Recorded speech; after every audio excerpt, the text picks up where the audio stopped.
నమస్తే. ముందుగా మనందరి గురువుగారైన బ్రహ్మర్షి పితామహ పత్రిజికిను, పత్రి మేడం గారికి నా ఆత్మపూర్వక ధ్యానాభివందనాలు తెలియచేసుకుంటున్నాను. అలాగే ఇక్కడున్న ప్రతి ఒక్క ఆత్మస్వరూపులందరికీ కూడా, మా కుటుంబ సభ్యులకి, మా హస్బెండ్‌కి ముఖ్యంగా.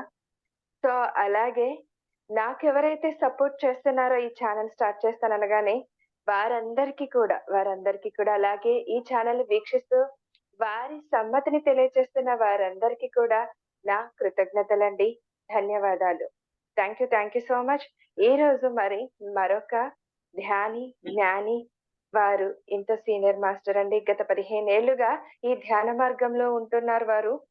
సో, టీచర్‌గా జాబ్ చేస్తూ కూడా వారు ఈ ధ్యాన ప్రచారాన్ని కొనసాగిస్తూ వస్తున్నారు. సో, స్పిరిచువల్ సైన్స్ అంటే ఏంటి? అసలు స్పిరిచువాలిటీ అనేది సైన్సేనా మరి? ఎలా అయ్యింది? సో, ఇవన్నీ కూడా సారు మాటల ద్వారా, వారి అనుభవ జ్ఞానం ద్వారా మనం కూడా తెలుసుకుందామండి. ఇక ఏమాత్రం ఆలస్యం చేయకుండా సార్‌ని ఇన్వైట్ చేసేసుకుందాం. సో, వెల్కమ్ సార్ మీకు. ఈ శ్రీ శక్తి పిరమిడ్ మెడిటేషన్ ఛానెల్‌కు welcome. Thank you sir. Over to you. సరేలేమ్మా Arshad. Thank you very much madam. అందరికీ నమస్కారాలు. మిత్రులందరికీ, స్పిరిచువల్ మాస్టర్స్ అందరికీ నమస్కారాలు.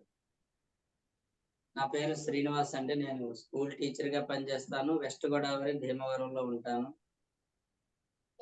ఈ స్పిరిచువల్ సైన్స్ అనేది నాకు 2009లో పరిచయం అవడం జరిగింది. 2009 నుంచి కూడా ఈ ఆధ్యాత్మికత విషయాలన్నీ నేను అవగాహన చేసుకోవటం, ఇది చాలా ఇంపార్టెంట్ విషయం. ఇది ఈ ఆధ్యాత్మికత అన్నది ఇదే ఎవరికి తెలియదు, తెలుసుకోవడానికి ప్రయత్నం కూడా చేయట్లేదు. ఇది అందరికీ అవసరం, అందరూ తెలుసుకోవాల్సిన విషయం ఇది. మనుషులందరూ మాకు అన్నీ తెలుసు, నాకు అన్నీ తెలుసు అనుకుంటారు, కానీ ఎవరికి ఏమీ తెలియదు. ఈ ఆధ్యాత్మిక శాస్త్రం, స్పిరిచువల్ సైన్స్ తెలియకపోతే ఎవరికి ఏమీ తెలియదు. ఎలాంటి వాడికైనా నాకు అన్ని తెలుసు అనుకుంటాడు, కానీ లోపల లోపల వాడికి తెలుసు నాకు అన్ని తెలుసు అనుకుంటాను, కానీ నాకేమీ తెలియదని. ఒక స్పిరిచువల్ సైన్స్ లో ఉన్నవాడికి మాత్రమే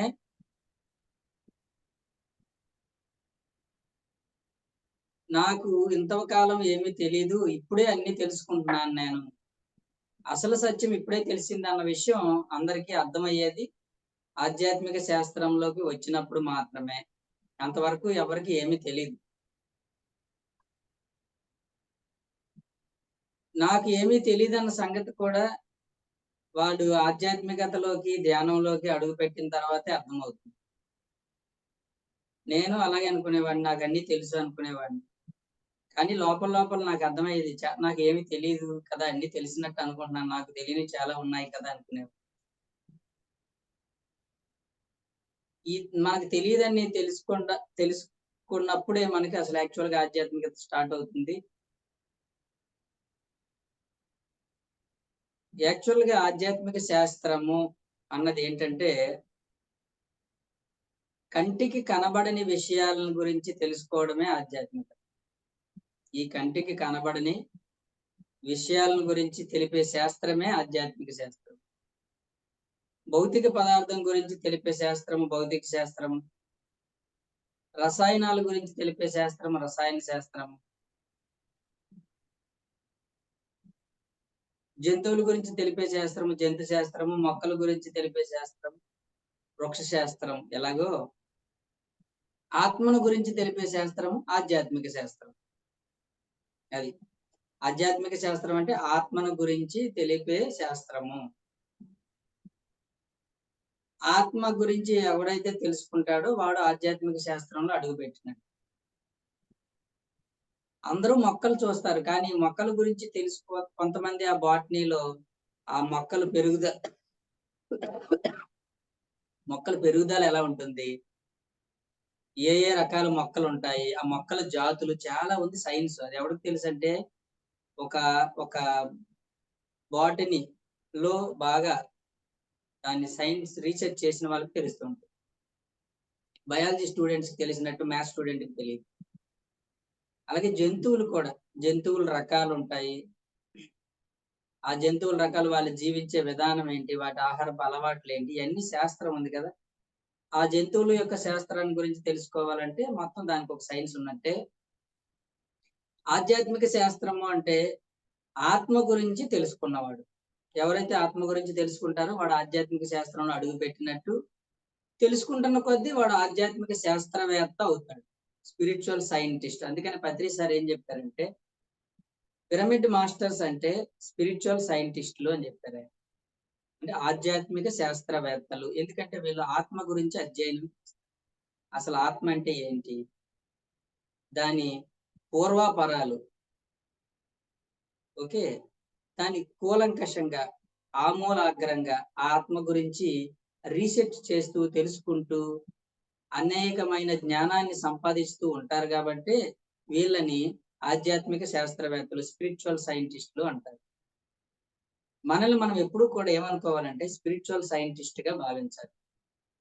అలా భావించినప్పుడే మనం ఆధ్యాత్మికంగా ఎదుగుతాం. ఇది చాలా మందికి తెలీదు. నేను ఉన్నాను ధ్యానంలో అంటారు. ఉన్నావు, సరే, ధ్యానంలో ఉన్నావు, ఏది సైన్స్ ఏది? స్పిరిచువాలిటీ వేరు, స్పిరిచువల్ సైన్స్ వేరు. స్పిరిచువాలిటీ అంటే ఏంటో ధ్యానం చేస్తూ ఉండడం, శాకాహారిగా ఉండడం, జనరల్ గా జీవించటం, అది స్పిరిచువల్. కానీ స్పిరిచువల్ సైంటిస్ట్ గా ఉండడం అంటే ఈ ఆత్మ గురించి అనేక విషయాల్ని ఇంకా రీసెర్చ్ చేస్తూ ఉండాలి. ఎవడైతే నేను ఒక స్పిరిచువల్ సైంటిస్ట్ అనే భావంతో, అవగాహనతో ఉంటాడో అప్పుడు వాడు ఇంకా ఇంకా తెలుసుకోవడానికి ప్రయత్నం చేస్తుంది. అప్పుడు ఎవడు చెప్పిన దాన్ని వాడు కొట్టిపారాడు, లేదంటే వాడు ఒక మూసలో ఉండిపోయి ఇది ఇంతే కదా, వాడు అలా చెప్పాడా, వాడికి ఏమీ తెలియదు అనుకుంటాడు. వాడికి తెలియకపోవడం కాదు, నువ్వు ఒక మూసలో, ఒక ఒక బావిలో కప్పలాగా ఉండిపోయింది. నీరు అది నీరే, కానీ సముద్రంలో ఉన్న కప్పలా తయారవ్వాలి. అంటే విశాలమైన సబ్జెక్ట్ లోకి రావాలి. మనం చిన్న చిన్న సబ్జెక్ట్ లో ఉండిపోకూడదు. కాబట్టి మనం స్పిరిచువల్ సైంటిస్ట్ అంటే ఆత్మ గురించి అనేక విధాలుగా మనం అన్ని విషయాల్ని తెలుసుకోవాలి. అది ఆధ్యాత్మిక శాస్త్రము గురించి బాగా ఎవరైతే రీసెర్చ్ చేస్తారో వాళ్ళని ఆధ్యాత్మిక శాస్త్రవేత్తలు అంటాము, స్పిరిచువల్ సైంటిస్టులు అంటాము. కాబట్టి మనందరం కూడా స్పిరిచువల్ సైంటిస్టులము. నేను ఎప్పుడు అలాగే అనుకుంటాను. పత్రి సార్ని నేను ఎప్పుడు ఆయన గురువు గారు అలా నేను అనుకుని, ఎప్పుడు నా భావన ఎప్పుడు ఎలా ఉండదని, ఆయన ఒక స్పిరిచువల్ సైంటిస్ట్. ఆయన ఒక స్పిరిచువల్ సైంటిస్ట్. ఎక్కడెక్కడ స్పిరిచువాలిటీ ఉందో అదంతా ఆయన రీసెర్చ్ చేసి తెలుసుకొని అవన్నీ తీసుకొచ్చి PSSM లో పెట్టారు. ఆయన ఒక స్పిరిచువల్ సైంటిస్ట్, పెద్ద స్పిరిచువల్ సైంటిస్ట్. అంత ఆయన చేసినప్పుడు మనకు చాలా ఈజీ. పత్రి సార్ ఒకసారి చెప్పారు, నేనేం చేశానంటే సాలార్జంగ్ ప్రపంచం అంతా తిరిగి విలువైన వస్తువులన్నీ తీసుకొచ్చి ఒక మ్యూజియం లో పెట్టినట్టు పెడితే మిగతా ప్రజలందరూ ఆ మ్యూజియంకి వెళ్ళి మొత్తం వస్తువులన్నీ సులభంగా చూసేస్తున్నారు, ప్రపంచం అంతా తిరగక్కల. అలాగే నేను కూడా ఏం చేశానంటే ప్రపంచం అంతా రీసెర్చ్ చేసి ప్రపంచంలో ఉన్న ఆధ్యాత్మిక గ్రంథాలన్నీ చదివి ఎక్కడెక్కడ స్పిరిచువల్ సైన్స్ ఉందో ఆ స్పిరిచువల్ సైన్స్ అంతటిని కొల్లగొట్టి తీసుకొచ్చి నేను PSSM లో పెట్టాను. అది నేను చేసిన పని. సత్యాన్ని కొల్లగొట్టాను నేను. మీకు ఈజీ దాన్ని గ్రహించడం. ఆయన అంత కష్టం లేదు. ఆయన ఎక్కడో చెప్పారు ఒకసారి. ఇప్పుడు మనం చదువుతున్న ఆత్మాయనం అనే పుస్తకం, పీటర్ రిచ్లు. ఆ ఆత్మాయనం అనే ఆ బుక్ కోసం అంటుంది ఢిల్లీ వెళ్ళారంట ఆయన. సెకండ్ హ్యాండ్ బుక్ స్టాల్ కొనడానికి హైదరాబాద్ నుంచి ఢిల్లీ వెళ్ళి కొనుక్కొని వచ్చారంట పుస్తకాన్ని. అలాగే సూక్ష్మ శరీర యానం అని ఉంది, ఫ్రమ్ ముండేన్ టు మేనిఫిసెంట్ అని ఒక బుక్ ఉంటుంది, సూక్ష్మ శరీర యానం. అది PSSM లో బుక్ ఉంటుంది. ఆ బుక్ కోసం అంటుండే ఆయన ఢిల్లీ కాదు, ఆయన ఎక్కడ ముంబై అక్కడికి వెళ్ళారంట ఆ బుక్ కోసం, ఇక్కడ ఎక్కడ లేకపోతే. అంటే ఆయన అంత రీసెర్చ్ చేశారు. ఆ బుక్ చాలా బాగుంటుంది, సూక్ష్మ శరీర యానం అని. చాలా మంది సూక్ష్మ శరీరం రావడమే అనుకుంటారు, కానీ చాలా బాగుంటుంది బుక్. ఎవరైనా చదవకపోతే చదవాలి. సూక్ష్మ శరీర యానం ఎక్సలెంట్ బుక్ అది. అందులో చాలా లోతులుగా వెళ్తాం మనం, ఒక రకమైన అనుభూతికి వెళ్తాం మనం, చాలా అద్భుతమైన లోకాలకి ప్రవేశించినట్టు ఉంటుంది పుస్తకం.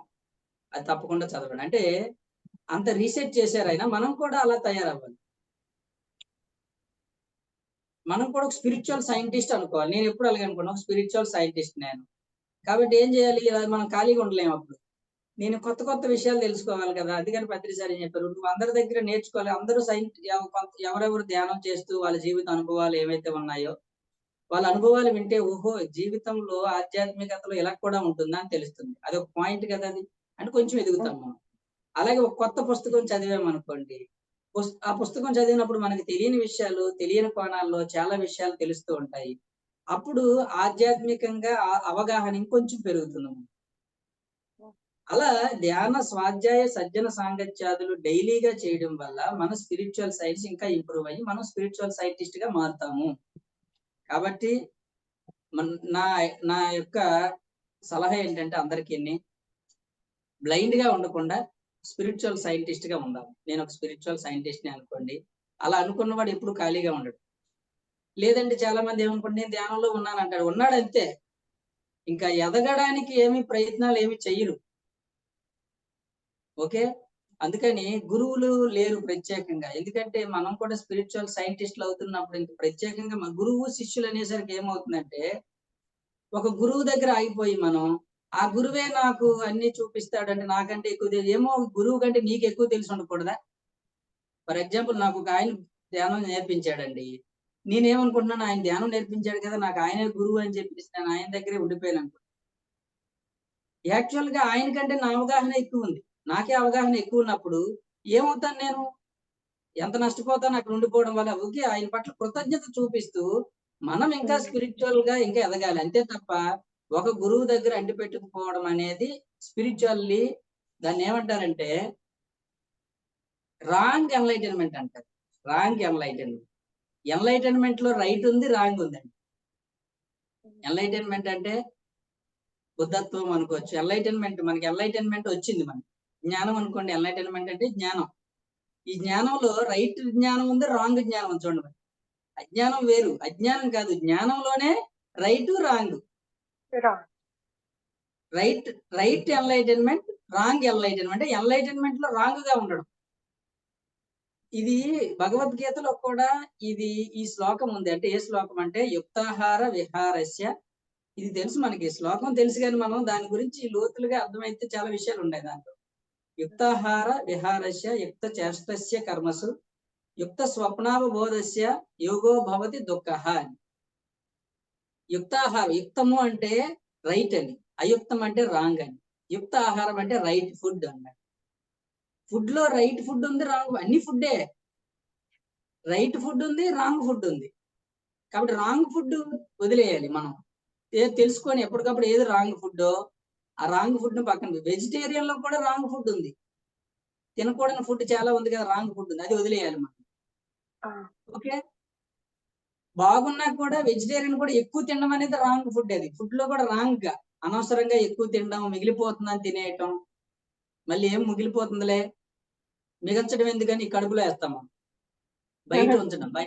ఆహారము, ఎక్కడో ఒక సూక్తి చదివాను నేను, ఆహారం అంటండి మన లోపల ఉండడం కన్నా మన బయట ఉంటేనే మన ఆరోగ్యంగా ఉంటామండి. మన ఆహారము మన లోపల ఉండడం కన్నా బయట ఉంటే, ఎంత బయట ఉంటే అంత ఆరోగ్యంగా ఉంటామంటాం. మనం ఏం చేస్తామంటే బయట ఉండడం ఎందుకు, మనం మిగిలిపోతుంది కానీ తినేస్తాం. యుక్త ఆహారము, యుక్త విహారము. విహారం అంటే ఎంజాయ్మెంట్. ఎంజాయ్మెంట్ చాలా అవసరం లైఫ్ కి, కానీ రాంగ్ ఎంజాయ్మెంట్ ఉంది. అంటే సినిమాలు చూస్తామండి, మంచిదే కదా, కానీ ఊరికి ఇంకా దొరికిన సినిమాల్లో చూస్తూ చూస్తూ ఇంకా నెలకు 4-5 సినిమాలు చూస్తూ ఉంటే రాంగ్ ఎన్లైటన్మెంట్ కదా. తిరగాలి మనం, వెళ్తుంటాం ఎక్కడికి, ఎక్కడెక్కడికో విహారయాత్రలకు వెళ్తాం, మంచిదే, ఎప్పుడైనా వెళ్ళాలి. ఊరికే ఇంకా దొరికింది కదా, ఖాళీగా ఉన్నాం కదా, డబ్బులు ఉన్నాయి కదా అని ఇంకా అస్తమానం బ్యాగ్ వేసుకొని తిరుగుతూ ఉంటే అది ఎంజాయ్మెంటే కానీ రాంగ్ ఎంజాయ్మెంట్. అంటే మితికి మించిపోవడం, అతిగా చేయడం అనేది రాంగ్. అది యుక్తాహార విహారస్య యుక్త చేష్ట అంటే రాంగ్ చేష్టలు. రాంగ్ చేష్టలు అంటే చెయ్యకూడని పనులు మనం చేస్తూ ఉంటాం కదా, అంటే అప్పుడు చెయ్యకూడని దాన్ని చేష్టలు, మంచి చేష్టలైనా చెయ్యకూడని టైంలో మనం చేస్తే అది రాంగ్ చేష్ట. తర్వాత యుక్త స్వప్నం అంటే రైట్ స్లీప్. రాంగ్ స్లీప్ అంటే ఏంటంటే ఎక్కువ నిద్రపోవడము, ఎక్కువ బాగా టైం ఉంది కదని ఎక్కువ పడుకోవడం. అంటే నిద్ర కూడా ఎక్కువ ఉండకూడదు కదా. నిద్ర ఎక్కువ పోవడం అనేది తమోగుణ ప్రధాన లక్షణం. తమోగుణం అది బద్ధకానికి దారి తీస్తుంది. అలాగని చెప్పి పూర్తిగా నిద్రపోకుండా ఉండడం కూడా రాంగే. నిద్ర అనేది ప్రకృతి ప్రసాదించిన వరం కాబట్టి రైట్ నిద్ర అంటే ఏంటంటే సమపాలలో సరిగ్గా ఉండాలి. అవసరమైనంత నిద్ర అవసరం, ఎక్కువ ఉండకూడదు, తక్కువ ఉండకూడదు. యుక్త స్వప్నం, యుక్త అవబోధం, ఇదే అవబోధం అంటే ఎన్లైటన్మెంట్, జ్ఞానం. ఈ జ్ఞానంలో కూడా చెప్పారు చూడండి, యుక్తం అని. మనం ఏమనుకుంటాం కదా, జ్ఞానం కంటే జ్ఞానం కదా అనుకుంటాం, కానీ అయుక్తం. అయుక్తం అంటే రాంగ్ ఎన్లైటన్మెంట్ ఉంది. ఫర్ ఎగ్జాంపుల్ ఇప్పుడు చెప్పాము, గురువు దగ్గర నేర్చుకొని గురువుకి కృతజ్ఞులుగా ఉండడం కరెక్టే, కానీ ఇంకా గురువుకే అంటిపెట్టుకొని ఉండడం అనేది రాంగ్ ఎన్లైటన్మెంట్.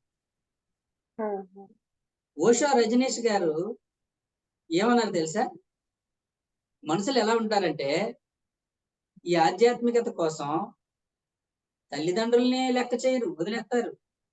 ఇంట్లో భార్యని భర్తని లెక్క చేయరు, పట్టించుకోరు, వదిలేస్తారు. ఉద్యోగాన్ని వదిలేస్తారు ఆధ్యాత్మికత కోసం, ఈ జ్ఞానం కోసం. వ్యాపారాలను వదిలేస్తారు, కానీ చివరికి వచ్చి గురువు దగ్గరేమో అంటుకుపోతారు. అన్ని వదిలేస్తారు, ఇక్కడ మాత్రం గురువు దగ్గరికి వచ్చి మా గురువు గారు అని అంటుకుపోతారు. ఇక్కడ ఉంది అంతాను అని చెప్పి ఆయన చెప్పారు, అది కూడా పోవాలి నీకు. నీ జ్ఞానం కోసం నువ్వు వీటన్నిటిని పట్ల నువ్వు ఎలాగైతే డిటాచ్మెంట్ లో ఉన్నావో, నీ గురువుతో కూడా నువ్వు డిటాచ్మెంట్ లో ఉండాలి. అదే చెప్పాడు ఆయన. చిట్ట చివరి బంధమే గురువు అంటే దాని అర్థం అది. చిట్ట చివరి బంధమే గురువు అని చాలా మంది పుస్తకం చదవకుండా ఏమనుకుంటారంటే అన్ని బంధాలు వదిలేసి గురువుతో బంధం ఉండాలి ఏమనుకుంటారు. కాదు, అది ఆ పుస్తకం చదవకుండా డిసైడ్ చేయగలి. దానిలో ఏంటంటే మ్యాటర్ ఏంటంటే చిట్ట చివరి బంధమే గురువు అంటే నువ్వు అన్ని బంధాలు ఎలాగైతే వదిలేస్తావో చిట్ట చివరిగా ఉన్న ఈ గురువు అనే బంధాన్ని కూడా నువ్వు వదలకపోతే నీకు ముక్తి రాదు, నీకు ఎన్లైటన్మెంట్ లేదు. గురువు పట్ల కృతజ్ఞత ఉండాలి, గురువుని చూసి నేర్చుకో, గురువుని స్ఫూర్తిగా తీసుకో, అంతే తప్ప గురువు కింద నువ్వు బతకు. ఎలాగైతే చెట్టు కింద ఉన్న మొక్కలు చూడండి, ఒక చెట్టు నీడనున్న మొక్కలు ఎలా ఉంటాయి తెలుసా, అవి పెరగవు తరగవు. ఏమో పెరగవు, అలాగనేమో చావు, అయి అలాగే ఉండిపోతాయి. చెట్టుకు పక్కన ఉన్నాయి చూసారా మొక్కలు, ఆ మొక్కలు ఈ చెట్టును చూసి అలా ఎదిగి అవి కూడా వృక్షాలుగా మారుతాయి. చెట్టును చూసి అవి కూడా చెట్టులాగా మారాలి తప్ప చెట్టు నీడను బ్రతకకూడదు. చెట్టు నీడను బ్రతికితే ఏమవుతుందంటే ఎదుగు బొదుగు లేకుండా ఉంటాము. మనం కూడా అంతే, గురువు నీడను బ్రతకూడదు, గురువు స్ఫూర్తితో బ్రతకాలి.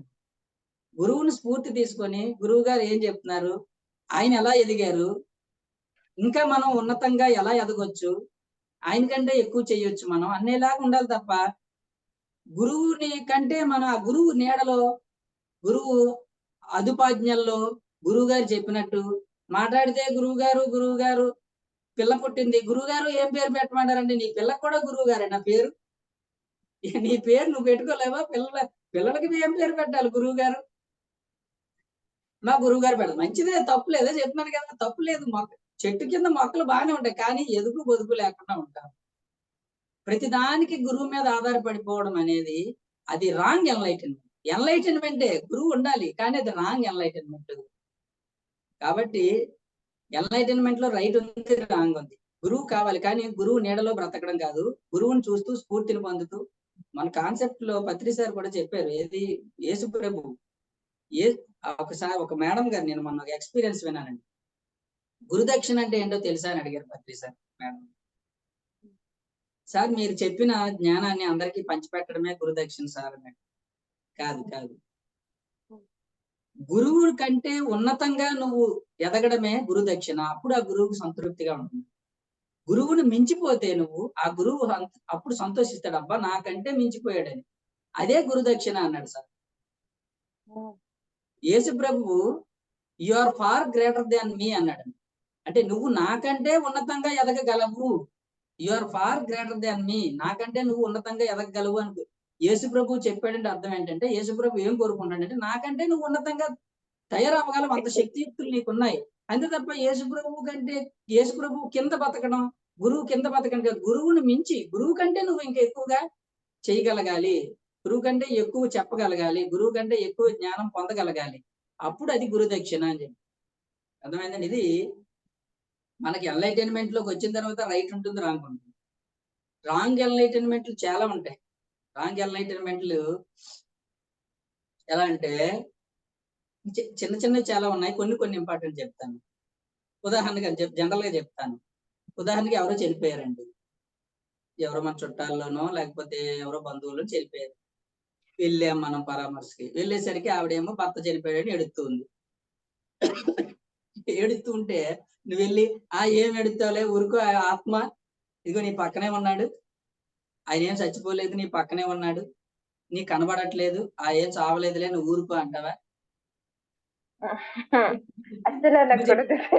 నువ్వు చెప్పింది సత్యమే, వాడు ఆత్మే, వాడు చావలేదు, నిజానికి ఆవిడ పక్కనే తిరుగుతున్నాడు, కరెక్టే నువ్వు చెప్పింది. కానీ ఆ టైంలో నువ్వు చెప్పడం తప్పు. వాడు ఏడుతుంది, ఏడవని, ఏం నష్టం నీకు పాపం. ఆవిడ బతకపోయి ఏడుతున్నప్పుడు ఏడవని, ఆ ఏడుస్తున్నప్పుడు నువ్వు చెప్పకూడదు. అది రాంగ్ ఎన్లైటన్మెంట్. ఎన్లైటన్మెంటే కానీ అది wrong enlightenment. Okay, wrong enlightenment బోల్డ్ అని ఉంటాయి. నువ్వు చెప్పింది రైటే, సత్యమే, కానీ అప్పుడుగా చెప్పాల్సింది. 4 రోజులు ఆవిడ పాపం ఏడిచి అలసిపోయిన తర్వాత రిలాక్స్ గా ఉన్నప్పుడు ఎందుకు ఏడిపోయి ఎవరు ఉండిపోతావు, అందరం పోయే వాళ్ళమే కదా, ఎవడు పోవడం, అందరూ ఉంటారులే, వాళ్ళు ఉన్నారు చక్కగా మళ్ళీ పుడతారు, ఎందుకు ఏడుస్తావు, అది పెద్ద ఏడవలసిన విషయమే కదా, సహజమే అని చెప్పి అప్పుడు చెప్పాలి. అంతే తప్ప ఆ పోయిన రోజు ఏడుతుంటేనే వెళ్ళి పక్కన కూర్చొని నీ వేదాంతం చెప్పకూడదు. అదేమవుతుందంటే ఎన్లైటన్మెంట్ కానీ రాంగ్ ఎన్లైటన్మెంట్. రాంగ్ ఎన్లైటన్మెంట్స్ చాలా ఉన్నాయి. మనం కొంతమంది వాడికి ఉండడానికి ఇష్టం లేకపోయినా ఈ ధ్యానం గురించి, జ్ఞానం గురించి పట్టుకొని వాడి దుంప తీస్తుంటాం. వాడికి చెప్తూనే ఉంటాం. నీకు వచ్చని చెప్పకూడదు. వాడు వినడానికి సమ్ముఖంగా ఉంటే నువ్వు చెప్పు. అది కూడా ఎలా ఉండాలి, నీకు ఏది తెలిస్తే అది చెప్పకూడదు. వాడి అవగాహన ఏంటో దాన్ని బట్టి చెప్పాలి. వాడు మాట్లాడనివ్వాలి. మాట్లాడుతుంటే వాళ్ళు ఏం తెలుస్తుంది, వాళ్ళు ఎక్కడ వీక్ గా ఉన్నారో, ఏ పాయింట్ లో వాళ్ళకి అవసరమో అవి చెప్పాలి మనం, అంతే. వివేకానంద స్వామి ఒక ఒక ఒక స్టేట్మెంట్ ఇచ్చారు. ఆయన speak according to the understanding level of the listener. ఆ వినేవాడి అవగాహనను బట్టి నువ్వు మాట్లాడు. వాడికి ఏం కావాలి, వాడికి అనారోగ్య పరిస్థితులు ఉంటే వాడికి అనారోగ్యం కోసం బోధించు. వాడు ఆత్మజ్ఞానం కోసం వచ్చాడు, నువ్వేమో నీ రోగాలు పోతాయి, నువ్వు ధ్యానం చేయండి, వాడికి రోగమే లేదు, నువ్వు చెప్పింది వాడికి సెట్ అవుతుంది. నువ్వు ధ్యానం వాడి ఏ పరిస్థితుల్లో ఒక అవసరం అయ్యింది వాడికి. కొంతమంది ఏమంటారంటే మాకు బాగానే ఉందిలే, మేము వద్దు, మాకు ఇప్పుడు అవసరం లేదంటే, అవసరం లేదన్నప్పుడు ఊరికి చెప్పకూడదు. వాళ్ళు ఒకసారి చెప్పాలి, 2 సార్లు సూత్రప్రాయంగా చెప్పాలి. సత్యము కానీ ధ్యానం కానీ ఎప్పుడు కూడా మన బోధన ఎలా ఉండాలంటే సూత్రప్రాయంగా ఉండాలి, ప్రబంధప్రాయంగా ఉండకూడదు. ఇది చాలా ఇంపార్టెంట్ పాయింట్. సూత్రప్రాయంగా అంటే సూత్రప్రాయంగా చెప్పాలి. నువ్వు ధ్యానం చేసుకో, ధ్యానం వల్ల ఎలాంటి బెనిఫిట్స్ ఉంటాయో చెప్తాం మనం, ఎలా సూత్రప్రాయంగా చెప్తాం. అంతే తప్ప గ్యారంటీలు ఇచ్చేయకూడదు. నువ్వు చెయ్యి, ఎలా పోదో చూస్తాను, నువ్వు చూస్తావా, అది పోతుందో లేదో ఎవరికి తెలుసు, నీకు తెలుసా పోతుందో లేదో? నువ్వు గ్యారంటీలు ఇవ్వకూడదు. వాడిని నీకు అలా జరిగింది, కొన్ని ఎగ్జాంపుల్స్ అలా జరిగింది, ఇలా జరుగుతూ ఉంటాయి, ఆ ధ్యానంలో ఎలాంటి లాభ సూత్రాలు చెప్తాం. వాడికి జరగవచ్చు, జరగకపోవచ్చు. అది ఎవరికి తెలుసు? వాడి సాధనను బట్టి బోల్డ్ అనే కారణాలు ఉంటాయి. వాడికి సాధనను బట్టి జరగవచ్చు, లేదంటే వాడు సరిగ్గా శ్రద్ధ లేక సాధన చేయకపోతే జరగకపోవచ్చు, లేకపోతే వాడికి అవసరం లేకపోవచ్చు.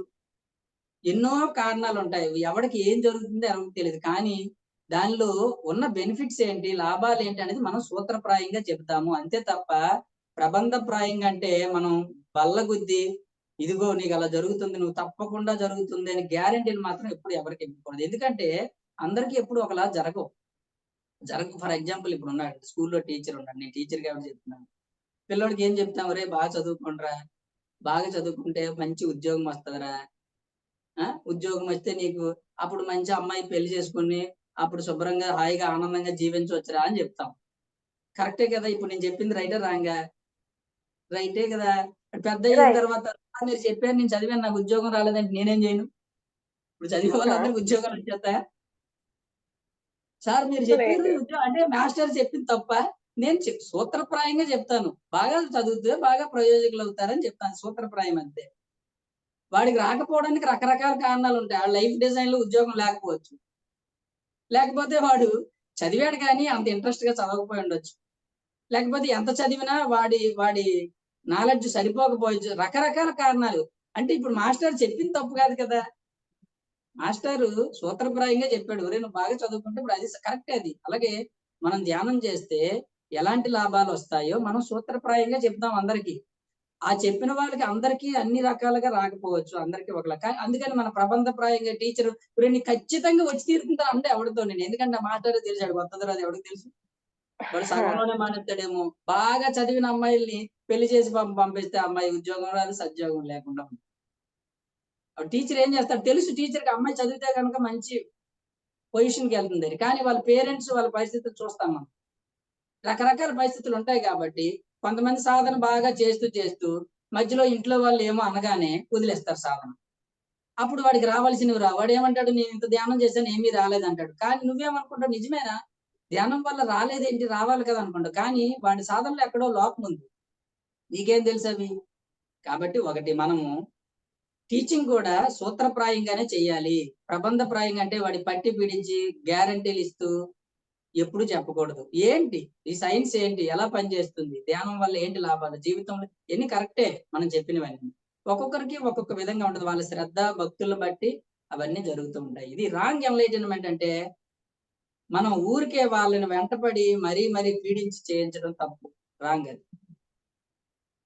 ఇలా ఎన్లైటన్మెంట్ లో జ్ఞానంలో కూడా రైట్ ఉంది, రాంగ్ ఉంది. మన జ్ఞానాన్ని సరైన విధంగా సరికాని విధంగా ఉపయోగించడాల్లో తేడా ఉంటుంది.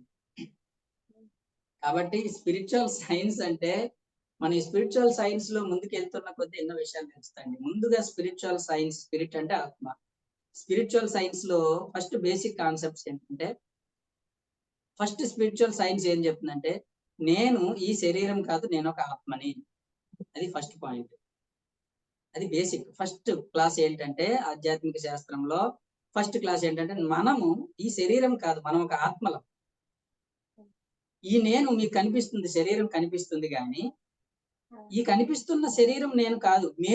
ఈ నేను కాదు. మేను వేరు, నేను వేరు. మేను అంటే శరీరం, మేను వేరు. ఈ మేనుని ఆవహించి ఉన్న నేను వేరు. ఈ మాట్లాడుతుంది ఈ శరీరం కాదు, ఈ శరీరాన్ని ఆవహించి ఉన్న శరీరం లోపల లేదు. గుర్తుపెట్టుకోండి, ఆత్మ శరీరం లోపల ఉంది అంటారు, తప్పది. శరీరాన్ని ఆవహించి ఉంటుంది ఆత్మ, ఆవహించి ఉంటుంది. శరీరానికి ఏమి బందీ కాదు ఆత్మ, శరీరం లోపల ఉండడానికి. ఇదేమైనా బందీయా? చిలకలో పంజరంలో చిలక ఉన్నట్టు ఇది పంజరము, ఈ పంజరంలో చిలక అంటారు, రాంగ్ అది. ఈ శరీరాన్ని ఆవహించి ఉంటుంది ఆత్మ. అది ఎప్పుడు కావాలంటే అప్పుడు పోతుంది. శరీరానికి ఇష్టం లేదు, శరీరం ఇష్టం కాదు, ఇక్కడ ఆత్మ ఇష్టమే. ఆత్మ శరీరాన్ని మెయింటైన్ చేస్తుంది, శరీరం ఆత్మని మెయింటైన్ చేయదు. ఆత్మే ఈ శరీరాన్ని మెయింటైన్ చేస్తుంది. ఫర్ ఎగ్జాంపుల్, ఇప్పుడు నేను ఉన్నాను, నీ చేతులు ఊపుతున్నానంటే ఈ శరీరాన్ని ఎవడు మెయింటైన్ చేస్తున్నాడు, దీన్ని ఎవడు రన్ చేస్తున్నాడంటే ఇక్కడ ఉన్న ఆత్మ. ఈ ఆత్మ ఏం చేస్తుంది, పైకి కిందకి ఊపుతుంది అంతే తప్ప ఈ శరీరం ఆత్మని మెయింటైన్ చేయదు. కళ్ళు మూసుకున్నాను, నా శరీరం ఇష్టం, ఆత్మ ఇష్టం. ఈ శరీరాన్ని చెప్పండి, శరీరం ఇష్టమా కళ్ళు ముయ్యాలో తెరవాలన్నది? శరీరం ఇష్టం ఏమి లేదు. ఇప్పుడు తెరవమనంటే శరీరం తెరవమన్నది, కానీ లోపల నా ఇష్టం అది. నేను అన్నది దీనికి యజమాని. పడుకోవాలనుకున్నాను అనుకోండి, శరీరం ఇష్టం కాదు, ఈ ఆత్మ పడుకోవాలంటేనే పడుకుంటుంది శరీరం, లేకపోతే ఎంతసేపు ఇలాగే కూర్చోండి. కాబట్టి దీనికి యజమాని, ఈ శరీరానికి ఆత్మ యజమాని. క్షేత్రజ్ఞుడు అన్నాడు భగవద్గీతలో. క్షేత్రము, క్షేత్రజ్ఞుడు. క్షేత్రం అంటే శరీరము, క్షేత్రజ్ఞుడు అంటే ఈ క్షేత్రాన్ని నడిపేవాడు. నేను దేహము, దేహి, దేహాన్ని ధరించిన వాడు దేహి. చొక్కాకి నాకు తేడా లాగనమాట. చొక్కా నేను, ఈ చొక్కాకి ఏమి ఇష్టం ఉంది, సొంత ఇష్టం ఏముంది, తీసేస్తే అక్కడ పడి ఉంటుంది, లేదంటే వేసుకుంటు. దీని ఇష్టం ఏం లేదు, వేసుకున్న నా ఇష్టం. అలాగే ఈ శరీరానికి సొంత ఇచ్చ ఏమీ లేదు, శరీరాన్ని నడిపించేవాడు ఈ ఆత్మ. ఈ ఆత్మ అనేది శరీరాన్ని నడిపిస్తుంది, నడిపించేవాడు. అందుకని గోపాలుడు అన్నాడు. గోవిందము, విందము అంటే ఇంద్రియాలు, గోవిందం అంటే పరిపాలకుడు, గోపాలుడు అంటే ఇంద్రియాలను పరిపాలించేవాడు. అంటే ఈ శరీరాన్ని లోని ఇంద్రియాలని పరిపాలించేవాడు ఎవడు, ఆత్మ. గోపాలుడు అంటే ఆత్మ, గోపాలుడు అంటే ఆత్మ. ఈ శరీరం అనే ఇంద్రియాలని పరిపాలించేవాడు ఆత్మ. అంటే పరిపాలించేవాడు అంటే వాటికి అధిపతి. కాబట్టి ఫస్ట్ పాయింట్ ఏంటంటే ఇక్కడ శరీరం ఆత్మ రెండు ఉన్నాయి. శరీరం అనేది ఒక వస్త్రం లాంటిది, దీనికి స్వ ఇచ్చ ఏమీ ఉండదు. ఈ ఆత్మ ఉండబట్టే దీనికి జీవం, చూపు ఉంది, మాట ఉంది, కదలిక ఉంది. ఉదాహరణకి ఇప్పుడు నేను మాట్లాడుతున్న ఈ నేను ఈ శరీరం నుంచి బయటికి పోయాను అనుకోండి, మాట్లాడుతూ మాట్లాడుతూ బయటికి వెళ్ళిపోతే ఈ శరీరం ఏమైనా కదులుతుందా? బాగుంది, అందంగానే ఉంది శరీరము, ముసలిదేం అయిపోలేదు, అలాగే నిర్జీవంగా మారిపోతుంది. కళ్ళు చూపు ఉండదు, నోటి మాట ఉండదు, చేతులు కదలిక ఉండవు, నిర్జీవం అయిపోతుంది కదా. ఇంతవరకు ఎన్నో డ్యాన్సులు వేస్తున్న శరీరము ఈ ఆత్మ పోగానే ఈ శరీరం నుంచి డ్యాన్సులు ఉండవు, పాటలు ఉండవు, ఏముండవు, తిండి ఉండదు, నడక ఉండదు, ఏముండదు. ఇవన్నీ ఇది లోపల ఆత్మ ఉన్నంతసేపే దీని స్టైల్స్ అన్ని, దీని సోకులన్నీ, దీని సింగారాలన్నీ. అంటే ఈ శరీరానికి ఈ సింగారాన్ని, అందాన్ని, చందాన్ని ఇచ్చేది ఎవరంటే ఆత్మ. ఆత్మ వలనే దీనికి ఇవన్నీ వస్తాయి. కాబట్టి ఇక్కడ ముఖ్యమైనది ఆత్మ అనేది బేసిక్ కాన్సెప్ట్, బేసిక్ నాలెడ్జ్. అది ఎప్పుడు మర్చిపోకూడదు. నేను ఒక ఆత్మని, ఆత్మనైన నేను ఈ శరీరాన్ని రన్ చేస్తున్నాను. శరీరంలో ఉంటూ నా జీవితంలో అవసరాలు, నా జ్ఞానాన్ని నేనేం పొందాలో అవన్నీ పొందుతున్నాను. నేను చదవాలి పుస్తకము, కళ్ళు ఉండాలంటే శరీరం ఉండాలి. కాబట్టి ఈ శరీరంతో నేను ఈ పనులన్నీ చేస్తున్నాను. కాబట్టి అది ఫస్ట్ పాయింట్. శరీరం అనేది అధిపతి, శరీరానికి అధిపతి ఆత్మ. అది ఫస్ట్ పాయింట్. రెండో పాయింట్ ఏంటంటే ఆత్మకు చావు లేదు. ఈ స్పిరిచువల్ సైన్స్ లో రెండో పాయింట్ తెలుసుకోవాల్సిందంటే ఆత్మకు చావు ఉండదు. ఆత్మ అనేది చావదు. భగవద్గీతలో అన్ని ఈ విషయాలన్నీ ఉన్నాయి. నైనం చిందంతి శస్త్రాన్ని నైనం దహతి పావక నైనం క్లేదయంతి అపో నశోచైతి మాత. అంటే ఈ ఆత్మ అనేది తడపబడదు, ఎండించబడదు, కాల్చబడదు, నరకబడదు. ఏ విధంగా కూడా ఆత్మకు చావు లేదు. శరీరం కాల్చబడుతుంది, నరకబడుతుంది, తడపబడుతుంది, ఎండింపబడుతుంది. కానీ ఈ శరీరాన్ని ఆవహించిన ఆత్మ ఉందే, అది తడపబడదు, కాల్చబడదు, నరకబడదు, అది ఎండించబడదు, ఆర్పబడదు. ఏ విధంగా కూడా ఆత్మని ఏమీ చేయలేం మనం. అది ఆత్మ అనేది శాశ్వతంగా ఉంటుంది, చావు లేకుండా ఉంటుంది. ఈ శరీరం అనేది అశాశ్వతమైనది. దీనికి ఎప్పుడోకప్పుడు ఎక్స్పైరీ డేట్ ఉంది శరీరానికి. ఈ ఆత్మకు మాత్రం నో ఎక్స్పైరీ డేట్, అది ఎప్పుడు ఉంటుంది. నా జాయతో మ్రియతో వా కదాచిత్ నా జాయతో మ్రియతే వా కదాచిత్ నాయం భూత్వా భవిత వా నా భూయః జో నిత్య శాశ్వతో యం పురాణో నా హన్యతే హన్యమానే శరీరే. శరీరానికి ఆత్మకున్న రిలేషన్ చెప్పాడు ఆయన. ఈ శరీరం అనేది ఒకప్పుడు ఒకప్పుడు పోతుంది, కానీ ఆత్మ అన్నదే దీనికి పుట్టుక లేదు, చావు లేదు, ఎప్పుడు ఉంటుంది. శరీరం నా హన్యతే హన్యమానే శరీరే. శరీరం చావబడినా కూడా ఆత్మ చావబడదు. అది very simple point. Second point ఎప్పుడు మర్చిపోకూడదు. నేను ఆత్మని, ఫస్ట్ పాయింట్. రెండోది ఆత్మనైనా నాకు చావు లేదు. అంటే నాకు చావు ఇది, నేను చావను. ఎందుకు చావను? నేను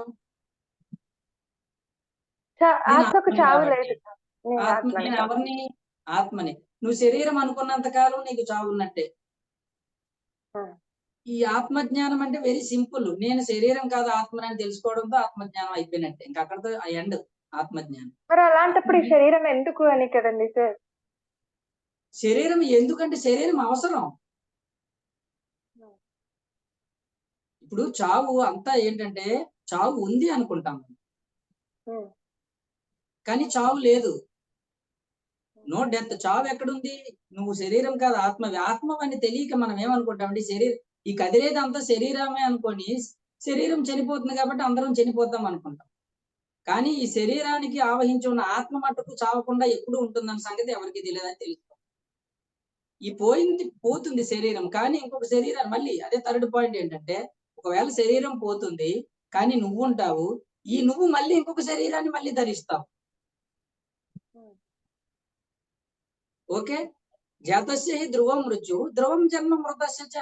పుట్టిన ప్రతి ఒక్కడికి మరణం తప్పదు. మరణం అంటే దేనికి? ఈ శరీరానికి. అంటే మరణం అంటే శరీరాన్ని వదిలిపెట్టేస్తాడు. పుట్టిన ప్రతి ఒక్కడు శరీరాన్ని వదిలిపెట్టేస్తాడు.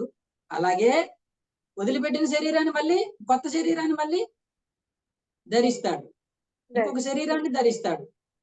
ఆ శరీరానికి ఇవే ఫ్యూచర్స్ కదా. కళ్ళు ఉంటాయి, ముక్కు ఉంటది, నోరు ఉంటది, చేతులు ఉంటాయి, అన్ని ఉంటాయి. ఏం నష్టం నీకు? ఈ శరీరం పోయింది, ఓకే, నో ప్రాబ్లం. నెక్స్ట్ ఇంకొక శరీరం వస్తుందా? ఇప్పుడు ఆ శరీరానికి ఇవన్నీ ఉండవా? తిండి ఉండదా? నిద్ర ఉండదా?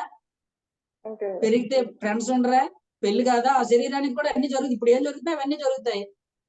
ఉమ్. దేనికి ఏడుపు అన్నాడు కృష్ణుడు. నీకేం నష్టం వచ్చిందని? నువ్వు ఉంటావు కదా, నువ్వు ఉంటావు. ఆ నువ్వు ఎప్పుడు మళ్ళీ ఇంకొక జన్మ ఎత్తుతావు, మళ్ళీ అన్ని రకరకాల విషయాలు పొందుతావు, కొత్త విషయాలు పొందుతావు.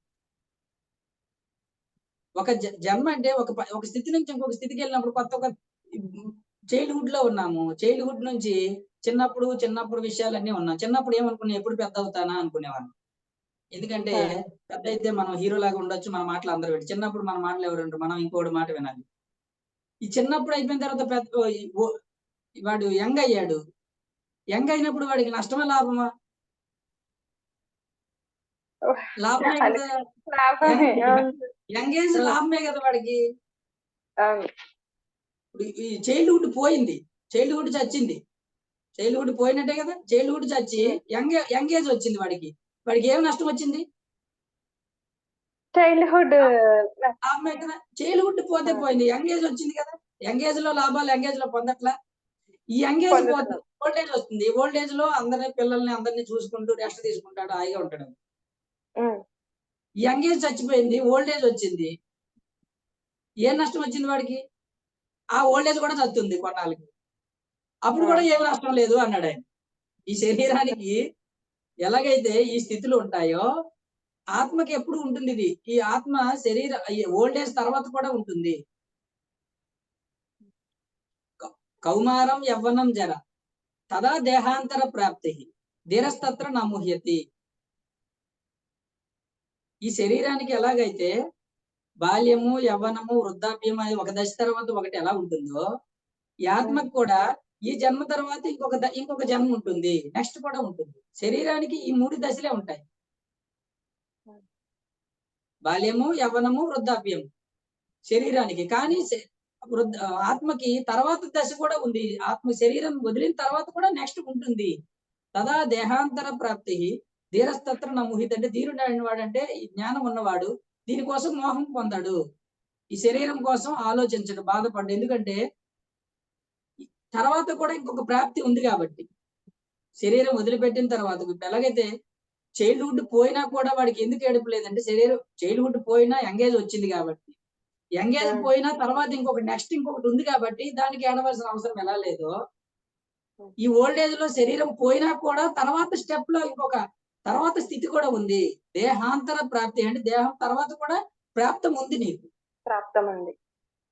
ఇంకొకటి ప్రాప్తం ఉంది కాబట్టి ధీరుడు అనేవాడు ఈ స్థితుల కోసం మోహం చెందడు. అయ్యో నేను పోతున్నానే, నా శరీరం పోతుంది, నా చైల్డ్హుడ్ పోయింది, నా యవ్వనం పోయింది, వృద్ధాప్యం వచ్చింది, శరీరం పోయింది అని ఎవడు మోహం చెందడు.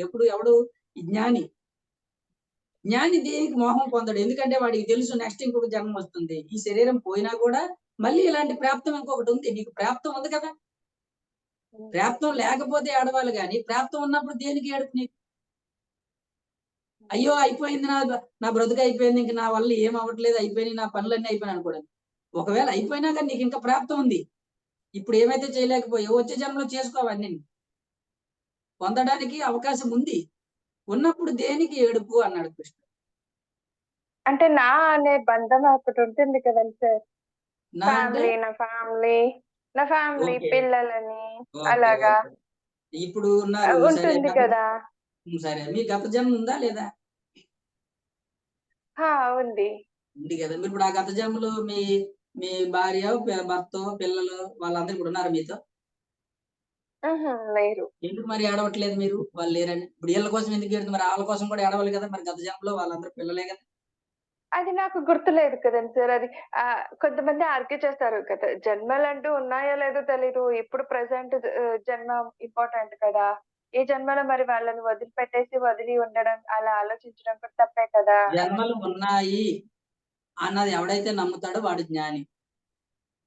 చూడక్కల్లా, నా జన్మ నేను చూసుకోక్కల్లా. జన్మలు ఉన్నాయని నమ్మితే మీరు జ్ఞానులు, నమ్మకపోతే ఇంకా అజ్ఞానం. అది నువ్వు ఆత్మ అయినప్పుడు జన్మ ఎందుకు ఉండదు? ఈ జన్మ ఎలా వచ్చింది? అంతకు ముందు జన్మ లేదా? ఈ రోజు 2వ తేదీ, 1వ తేదీ ఉందా లేదా? ఉంది. చూపించండి 1వ తేదీని.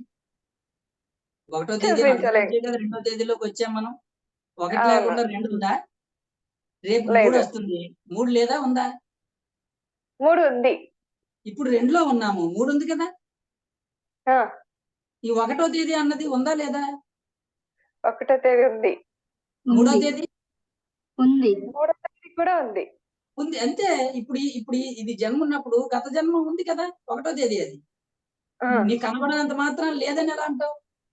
నువ్వు ఉంది అని నమ్మితే అది జ్ఞానము. నువ్వు చూడక్కల 1వ తేదీని ఇప్పుడు ఏం చూసుకోగల, కానీ 1వ తేదీ దాటి 2లోకి వచ్చాను. ఈ జన్మలోకి గత జన్మను దాటి ఈ జన్మలోకి వచ్చాం. గత జన్మ ముగించుకొని ఈ జన్మలోకి వచ్చాం మనం. మరి గత జన్మలో భార్య, పిల్లలు, అప్పుడు ఆస్తులు పాస్తులు అన్ని ఉన్నాయి. మరి వాటి కోసం ఏడవాలి కదా. మరి ఇప్పుడు మీరు అయ్యో పోయాయని ఎందుకు ఏడవట్లేదు? వాటితో మీకు ఇప్పుడు పని ఉందా?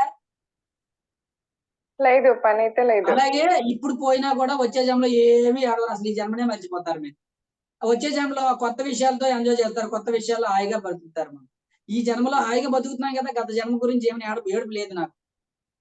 గత జన్మలో నా భార్య ఎవరు, పిల్లలు ఎవరు నాకు ఎందుకు అది? ఈ జన్మలో నాకు ఎవరున్నారో వాళ్ళతో హాయిగా ఉన్నాం. కానీ ఒకటి తెలుసు నాకు, గత జన్మలో కూడా ఒకరు ఉన్నారు నాకు. అలాగే ఈ జన్మ పోయాక కూడా మళ్ళీ కొత్త వాళ్ళు, మళ్ళీ ఇంకో నెక్స్ట్ జన్మలో ఇంకొకరు వస్తారు నాకు. కాబట్టి నాకు ఈ జన్మ కోసం ఏమి బాధ లేదు. ఉన్నంతకాలం హాయిగా ఉంటాం. పోయినా కూడా నష్టం లేదు, ఎందుకంటే కొత్త జన్మలు అన్ని వస్తాయి కదా నాకు. వస్తాయి కదా. ఎగ్జాక్ట్లీ. ఇప్పుడు పోతాయని ఏడిస్తే మరి గత జన్మలో మరి ఏడవాలి కదా. నువ్వు ఏడిచావు, గత జన్మలో ఏడుపు అంతా వేస్టే కదా. ఈ జన్మలో హాయిగా ఉండి కూడా గత జన్మలో ఏడిచావు. నువ్వని జనరల్ గా చెప్తున్నానండి, నువ్వంటే మీరు అనుకోకండి. లేదు లేదు, గత జన్మలో అయ్యో చనిపోతామేమో అని గత జన్మలో ఏడ్చాము. కానీ ఏమైంది, చక్కగా జన్మెత్తి హ్యాపీగా అన్ని ఎంజాయ్ చేస్తున్నాము. గత జన్మలో ఏడుపు దానికి అర్థం ఉందా లేదా? మనకి ఏమైనా అర్థం ఉందా? అనవసరంగా ఏడిచినట్టే కదా గత జన్మలో. కానీ ఇప్పుడు హాయిగా ఉన్నాం మనం. అలాగే ఇప్పుడు చూసి ఏడిచామనుకో పోతాయని, అది కూడా రాంగే కదా. వచ్చే జన్మలో ఇంకా బాగుంటాం మనం. ఇంకా మంచి జన్మ ఎత్తి మంచి విషయాల్లో, మంచి ప్లేసెస్ లో, మంచి ఫ్రెండ్స్ తో ఇంకా మంచిగా బ్రతుకుతాం మనం. అప్పుడు ఇప్పుడు ఏడుపు అనేది అర్థమా, అర్థరహితమా? ఇది రాంగ్ ఎన్లైటన్మెంట్. అసలు ఎన్లైటన్మెంట్ కాదు, రాంగ్ ఎన్లైటన్మెంట్. అసలు ఎన్లైటన్మెంట్ లేకపోవడం. అర్థమైందండి? మనము ధ్యానంలో ఉన్నాము అంటే ఈ ధ్యాన మార్గంలో ఉన్నాం కాబట్టి, ఇన్ని క్లాసెస్ వింటున్నాం కాబట్టి మనకి ఎంతో కొంత జ్ఞానం వస్తుంది సార్. మరి విన్నని వాళ్ళకి, లేని వాళ్ళకి మళ్ళీ వాళ్ళ బాధలో దుఃఖంలో అంటారు కదా. ఏమంటే అజ్ఞానంలో ఉన్నవాడికి ఎందుకు మీరు ఈ క్లాస్ ఎందుకు పెట్టారు? వాళ్ళందరికీ నేర్పించడానికి. స్కూల్ ఎందుకు పెడతారండి ఊర్లో? అందరూ చదువు వస్తే స్కూల్ ఎందుకండి? చదువు రాని వాళ్ళ కోసమే కదా స్కూల్. వాళ్ళందరూ చదువుకొని బాగుపడతారని. మనం కూడా ఎందుకు పెట్టాము ఇవన్నీ? మీరందరూ అజ్ఞానంలో ఉన్నారు, మీరేదో అన్ని ఉన్నాయి, నాకు అన్ని వచ్చు, నేను అన్నీ బాగున్నాను అనుకుంటే ఇవన్నీ నీటి బుడగలాంటి. జీవితం క్షణభంగురము. జీవితం అనేది ఒక క్షణము. పైలోకాల్లో చూస్తే మనం ఏమో 80 సంవత్సరాలు సాగదీస్తాం, 80 సంవత్సరాలు బతికానని. పైలోకంలో చూసేవాడికి క్షణంలా అనిపిస్తుంది. వాడికి ఏంట్రా ఇప్పుడు వెళ్ళి అప్పుడే వచ్చేసామంటాడు. వాడికి క్షణం. నీకు ఎన్ని సంవత్సరాలు? 80 సంవత్సరాలు. ఎత్తి దించానంట. ఏం దించేది లేదు, ఎత్తేది లేదు. అక్కడ చూస్తే వాడికి క్షణం. నేను ఇలా వెళ్ళి అలా వచ్చేసామంటాడు. అది నాన్ టైం జోన్, ఇది టైం జోన్. ఇది టైం జోన్ అంతా టైం కనబడుతుంది ఇక్కడ. అక్కడ నాన్ టైం, అక్కడ టైం ఉండదు అక్కడ. ఫర్ ఎగ్జాంపుల్ మనం ఇప్పుడు నిద్రలో ఉన్నాము, కలగన్నాము. కలలో మనం హాస్టల్ వలస లో ఉంటాం కదా. మీరు 2-3 గంటలు నిద్రపోతారు, కానీ మీరు లేచి అనుకుంటాము ఇప్పుడే లేచాను కదా, నేను ఇప్పుడే పడుకొని ఇప్పుడే లేచినట్టు ఉంటుంది. కానీ నిజానికి నువ్వు ఎప్పుడు 2-3 గంటల నిద్రలోకి వచ్చిన కళ అంతా నాది. మనకేమనిపిస్తుంది లేచాక? ఇప్పుడే కదా పడుకొని అప్పుడే లేచిపోయానా అనిపిస్తుంది. కానీ కాదు, అది అంత టైం. అంటే మనం నాన్ టైం జోన్ లో టైం ఉండదు, టైం సెన్స్ ఉండదు అక్కడ. కాబట్టి ఈ అంతా మనం ఎందుకు చెప్తున్నామంటే, అజ్ఞానం అంటే వాడికి ఆత్మజ్ఞానం లేని వాడికి నువ్వు ఆత్మవి, నీకు చావు లేదు. ఒకవేళ నువ్వు చచ్చినా అంటే శరీరం వదిలిపెట్టినా ఏమి నష్టం లేదు. ఇంకొక జన్మ ఇప్పుడు ఎత్తావు కదా, ఈ ఎత్తడానికి ముందు ఇంకొక జన్మ ఎత్తావు. నువ్వు ఆ జన్మ పూర్తి చేసుకుని కదా ఈ జన్మలోకి వచ్చావు. బాల్యం పోయిన తర్వాత యవ్వనంలోకి వచ్చి, యవ్వనం పోయిన తర్వాత వృద్ధాప్యం ఎలా కొనసాగుతుందో శరీరానికి, ఆత్మకు కూడా ఒక జన్మ తర్వాత ఒక జన్మ కొనసాగుతూ ఉంటుంది. ఇవి శరీరాన్ని దశలు అంటాము, ఇవి ఆత్మ యొక్క దశలు అంటాము.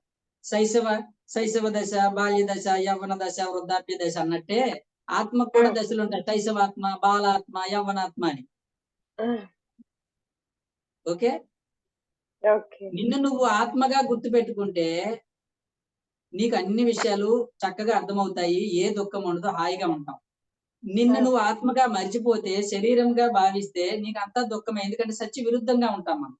అన్ని భయాలే, అన్ని భ్రాంతులే, అన్ని బెంగలే, అన్ని చింతలే. వీళ్ళ పరిస్థితి ఏంటి, నా పిల్లల పరిస్థితి ఏంటి, మా ఫ్యామిలీ పరిస్థితి ఏంటి అంటాం. ఓకే, ఎవరి పరిస్థితి వాళ్ళు చక్కగా చూసుకోవడానికి వాళ్ళ డిజైన్ తో వాళ్ళు చక్కగానే వచ్చారు. మనం ఏమి ఎవరి కోసం బెంగ పెట్టుకోక్కర్లేదు. నేను పోతే నా పిల్లల్ని ఎవరు చూసుకుంటారంటే, నువ్వు చూడకపోతే ఎవరు చూడాలనుకుంటే చూసుకుంటాడు.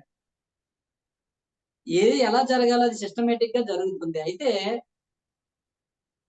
అలాగని చెప్పి ఇప్పుడు పామని కాదు, చావు అన్నది లేదని తెలుసుకోవాలి. ప్రతిదీ కన్స్ట్రక్టివ్ గా ఉంది అని తెలుసుకోవాలి. ఎప్పుడు అంత శాశ్వతంగా ఉంటుంది. మన హోల్ పిక్చర్ చూస్తే అన్ని అర్థమవుతాయి. మనం ఏం చేస్తున్నామంటే, ఫర్ ఎగ్జాంపుల్ ఒక బుక్ ఉందండి, 200 పేజీల పుస్తకం. అందులో మధ్యలో తీసి చదివాం అనుకోండి, ఏమైనా అర్థమవుతుందా మనకి? కానీ ఈ మధ్యలో పేజీ అర్థం కావాలంటే నీకు ముందు పేజీలు చదవాలి, తర్వాత పేజీలు కూడా చదివి ఉంటే మధ్యలో పేజీ అర్థం. మధ్యలో పేజీ ముందు పేజీలతో కనెక్ట్ ఉంటుంది, తర్వాత పేజీలతో కనెక్షన్ ఉన్నట్టే ఈ జన్మకి మన మన పూర్వ జన్మలతో కనెక్షన్ ఉంటుంది, తర్వాత జన్మలతో కనెక్షన్ ఉంటుంది. ఈ జన్మ అనేది మధ్యలో పేజీ. ఒక 500 పేజీ పుస్తకంలో ఇది 220 పేజీ అనుకోండి. ఇప్పుడు మీరు 220 జన్మ అనుకుంటే 220 పేజీలో ఉన్నారు మీరు. 220 పేజీ మ్యాటర్లో ఉన్నారు మీరు. ఈ 220 పేజీలకు ముందు 219 పేజీలు అంతా ఉంది భారతం. దానికి రిలేటెడ్ గా ఉంటుంది ఈ ఈ మ్యాటర్ అంతా. ఇప్పుడు మనం చదువుతున్న పేజీ అంతా గత 219 పేజీల అంత కలిపి ఉంటుంది. స్టోరీకి అంతా కలిపి ఈ జన్మ ఉంటుంది. అలాగే మన ఈ జన్మ అనేది గత జన్మల యొక్క సారం అంతా ఉంటుంది. 99% మన జీవితంలో పొందేవి అన్ని కూడా 99% గత జన్మల నుంచి వచ్చినవే. ఈ జన్మలో మనం కొత్తగా పొందేది 1%. 99% గత జన్మల నుంచి వచ్చినవే మనం పొందేవన్నీ కూడా. మన జీవితం అంతా కూడా 99% గత జన్మల నుంచే ఉంటుంది. అర్థమైందండి? అది మారదు. కానీ 1% ఉంటుంది. మన స్వయంగా మనం కొన్ని మోడిఫికేషన్ చేసుకొని మార్చుకుని. అర్థమైందండి? తర్వాత ఈ జన్మలో మనం కొంచెం గత జన్మలో మనం చెయ్యలేని పనులు, కొత్త విషయాలు ఏమైనా ఉంటే కొంచెం మనం ఎదిగామనుకోండి, ఈ పవర్ అనేది, ఈ ప్రొజెక్షన్ అనేది నెక్స్ట్ జన్మకి చెందుతుంది. అలా ఒక పుస్తకం ఎలాగో 500 పేజీలు, మన జీవితం కూడా అంతే. ఒకేసారి ఫస్ట్ పేజీ నుంచి 500 పేజీలోకి వెళ్ళిపోలేం మనం. ప్రతి పేజీ చదువుకుంటూ వెళ్ళాలి. పత్రి సార్ చెప్పారు, జీవితంలో ఎప్పుడు కూడా జీవితం ఎలా ఉండాలంటే ఎక్స్ప్రెస్ లా ఉండదు, పాసింజర్ లా ఉండాలంటే. పాసింజర్ లో వెళ్తే అన్ని చూసుకుంటూ వెళ్తాం చూడండి. ఇప్పుడు ఎక్స్ప్రెస్ లో వెళ్ళేవాడికి ఏం కనబడదు. కానీ పాసింజర్ లోకి వెళ్ళేవాడికి ప్రతిదీ చూసుకుంటూ వెళ్తాడు. ప్రతి దాన్ని చూసి అనుభవించి వెళ్తున్నట్టు మన జీవితం కూడా అంతే. ఎక్స్ప్రెస్ లా ఉండకూడదు, ఎలా వచ్చి అలా పోయేది కాదు. ప్రశాంతంగా జీవితంలో ప్రతి సందర్భాన్ని చూసుకొని, ప్రతి జీవితంలో ప్రతి పరిస్థితిని ఎదుర్కొని, ఆ పరిస్థితిలో ఉన్న అనుభవాన్ని పొంది అప్పుడు ముగించుకుంటే అప్పుడు జీవితంలో అందము చందము ఉంటుంది. జీవితం అనేది పాసింజర్ రైలు, ఎక్స్ప్రెస్ రైలు కాదు. అన్ని చూడాల్సిందే, అన్నిటినీ అనుభూతి చెందాల్సిందే. కాబట్టి దగ్గర దారి ఏమి లేదు, అందరము చేయాల్సినవే. కానీ అవగాహనతో ఎంత ఎక్కువ పొందే అవకాశం ఉంది, అవగాహన ఎక్కువ పొందే అవకాశం ఉంది. ఒక జన్మలో తర్వాత జన్మల్లో పొందాల్సిన అవకాశం అన్ని జన్మల్లో పొందేది ఒక జన్మలోనే మనం పొందే అవకాశం ఉంది. మనకి దగ్గర దారి లేదు, కానీ ఎక్కువ జ్ఞానము ఒక జన్మలోనే పొందే అవకాశం అయితే ఉంది. ఎలాగైతే ఫర్ ఎగ్జాంపుల్ అంతే కదా, ఇప్పుడు స్కూల్కి వెళ్ళి వచ్చాడు అనుకోండి, కొంచెం వస్తుంది. కానీ వాడు ట్యూషన్స్ కోచింగ్ కి పంపించాం అనుకోండి, ఇంకా ఎక్కువ నాలెడ్జ్ గ్యాదర్ చేస్తాడు, గెయిన్ అవుతుంది. అవునా కదా? అంటే స్కూల్కి వెళ్ళి వచ్చేవాడి కంటే వాడు స్పీడ్ గా ఉంటాడు, వాడు ఇంకా ముందుగా ఉంటాడు, వాడి మార్కులు ఇంకా ఎక్కువ ఉంటాయి. అంటే ఏంటంటే ఎక్స్టర్నల్ వాడికి కోచింగ్ ఇప్పించాం, వాడికి ట్యూషన్స్ కోచింగ్ ఇప్పిస్తే వాడికి ఏమైంది, ఉన్నదానికంటే ఎక్కువ నాలెడ్జ్ లభించినట్టే. మనం వచ్చి జన్మలోకి వచ్చి వెళ్ళిపోతూ ఉంటే కొంచెం వస్తుంది మనకి. కానీ ఈ ధ్యానము, స్వాధ్యాయము, సజ్జన సాంగత్యాలు చేస్తూ ఉంటే ఏమవుతుందంటే మన నాలెడ్జ్ ర్యాపిడ్ ఇంప్రూవ్మెంట్ ఉంటుంది, ఎక్కువ ఉంటుంది. ఓకే, ఈ 6th 7th లోనే వీడికి 10th క్లాస్ నాలెడ్జ్ వచ్చేస్తుంది వాడికి ఆ ట్యూషన్స్ కోచింగ్స్ వల్ల. డైలీ వెళ్ళి వచ్చేవాడికి అంత ఉండదు, ఎక్కడో కొంచెం ఆ వెళ్ళి వింటూ కొద్దిగా వస్తుంది. కానీ ధ్యానము, స్వాధ్యాయం, సజ్జన సాంగత్యం వల్ల ఎక్కువ నాలెడ్జ్ వస్తుంది. అంటే ఉమ్, ఎన్నో జన్మల్లో పొందవలసిన జ్ఞానాన్ని ర్యాపిడ్ గా పొందుతాం మనము. అందుకని ఇది అవసరం. ధ్యానము, స్వాధ్యాయం, సజ్జన సాంగత్యాదులు అనేవి బైపాస్ అన్నమాట. బైపాస్ రోడ్డు ఉంటుంది. బైపాస్ రోడ్డు ఏం చేస్తుంది? దూరాన్ని తగ్గించినట్టు ఉమ్, ఈ ధ్యాన, స్వాధ్యాయ, సజ్జన సాంగత్యాలు అనేవి ఆత్మ యొక్క ప్రయాణం అనే దూరాన్ని తగ్గిస్తాయి. ఇంకో 200, 300, 400 ఇంకొక 100 జన్మల్లో నువ్వు నేర్చుకోవాల్సిన అవసరం ఉంది. అంత అంత పడుతుంది. కానీ నువ్వు ధ్యాన, స్వాధ్యాయ, సజ్జన సాంగత్యం చేస్తే అంత డిస్టెన్స్ వెళ్ళకల 5 కిలోమీటర్ల డిస్టెన్స్ ని 1 కిలోమీటర్ చేసేస్తుంది బైపాస్. ఉమ్, ఇదే రోడ్లో వెళ్తే 5 కిలోమీటర్స్ వెళ్ళాలి. ఇదే రోడ్లో వెళ్తే 1/2 కిలోమీటర్, 1 కిలోమీటర్ లో చేరిపోతావు. ఉందా లేదా? అలాగే అవును. ఆత్మ యొక్క ప్రయాణంలో కూడా ఈ ఈ యోగ సూత్రం ఏం చెప్తుందంటే, యోగ సిద్ధాంతం ఏం చెప్తుందంటే, యోగ సత్యం ఏం చెప్తుందంటే, నీ యొక్క ఆత్మ యొక్క పురోగమనాన్ని తీవ్రతరం చేసుకునే అవకాశం ఉంది సృష్టిలో. ఏ విధంగా చేసుకోవాలి నేనంటే, ఇదిగో ధ్యాన యోగము, స్వాధ్యాయ యోగము, సజ్జన సాంగత్యం అనే యోగాలను అవలంబించడం వలన ఈ ఆత్మ యొక్క జ్ఞానాన్ని పొందడం వలన ఈ ఆత్మ యొక్క ప్రయాణం అనేది తగ్గిపోతుంది. ఉమ్, అందుకని మనం ఏం చెప్తామంటే, బాగా జ్ఞానం పొందిన వాడికి ఇదే ఆఖరి జన్మ. ఉమ్. అది సంగతి. టైం అయిందా మేడం? Yes, sir. ఇంకా 7 minutes ఉంది సార్. ఉందా? Okay okay. ఉమ్, కనుక కొత్తగా వచ్చిన వాడికి అయినా, పాతగా వాడికైనా సబ్జెక్ట్ ఇదే. 2 రకాలు ఉంటారు. కొంతమంది అంగీకరిస్తారు, కొంతమంది అంగీకరించరు. అంగీకరించి ఇది కరెక్టే, ఇది నాకు తెలియదు, నేను తెలుసుకోవాలని ముందుకు వస్తారు, ఇందులో ప్రయాణిస్తారు. వాడికి ఎన్లైటన్మెంట్. వాడు enlightenment before enlightenment, after enlightenment. ఈ బిఫోర్ ఎన్లైటన్మెంట్ లో రెండు వాళ్ళు ఉంటారు. ఒకటి దీన్ని ఒప్పుకుంటారు, కరెక్ట్, వీళ్ళు చెప్పింది నాకు అర్థం కావట్లేదు కానీ, నమ్మబుద్ధి కావట్లేదు కానీ ఇది కరెక్టే అనిపిస్తుంది అని చెప్పి ఇంకా నేను తెలుసుకోవాలని జంప్ అవుతాడు ఇందులో. అప్పుడు వాడు కొద్దిగా సాధనలు మొదలుపెట్టి వాడు అన్ని అర్థం చేసుకుని కరెక్ట్ అని తెలుసు అంటే సత్యం తెలుసుకుంటాడు. ఎన్లైటన్మెంట్, బిఫోర్ ఎన్లైటన్మెంట్ నుంచి ఎన్లైటన్మెంట్ లోకి వస్తాడు. కొంతమంది ఇవేమి నాకు అర్థం కానట్టున్నాయి, వీళ్ళని చెప్పినవి అన్ని కంటికి కనబడిన విషయాలు. గుర్తుపెట్టుకోండి, సత్యానికి అందరూ ఎందుకు దూరంగా ఉన్నారు ప్రజలు అంటే, మనుషులు ఎందుకు దూరంగా ఉంటారంటే, సత్యం అనేది కంటికి కనబడదు. కంటికి కనబడని దాని గురించి తెలుసుకోవడమే సత్యం తెలుసుకోవడం. ఆత్మ కనబడుతుందా? కానీ లేదా ఇక్కడ? ఉంది. ఇక్కడ లేదా? ఉంది. ఉంది కదా. మీరు నమ్మారా, నమ్మలేదా? నమ్మాను. ఎందుకు నమ్మం? ఇప్పుడు కంటికి కనబడకపోతే కనబడకపోవచ్చు, కానీ ఇప్పుడు నేను ఈ శరీరంతో ఈ పనులన్నీ చేస్తానంటే ఎవడు చేస్తున్నట్టు అయ్యా? ఆత్మే కదా. కనబడకపోతే కనబడకపోవచ్చు, కానీ అదే కదా. ఇప్పుడు ఫ్యాన్ తిరుగుతుందండి, ఫ్యాన్ తిరుగుతుందంటే అక్కడ ఏమున్నట్టు? కరెంటు ఉన్నట్టు. కరెంట్ కనబడుతుందా అంటే, కరెంట్ ఎవరికి కనబడుతుంది? కరెంట్ కనబడదు, కానీ కరెంట్ పనిచేసే ఫ్యాన్ తిరుగుతుంది కాబట్టి మనకు తెలుసు అక్కడ ఫ్యాన్ తిరుగుతుందంటే అక్కడ కరెంట్ ఉంది. ఈ శరీరం పనిచేస్తుందంటే ఇక్కడ ఆత్మ ఉంది.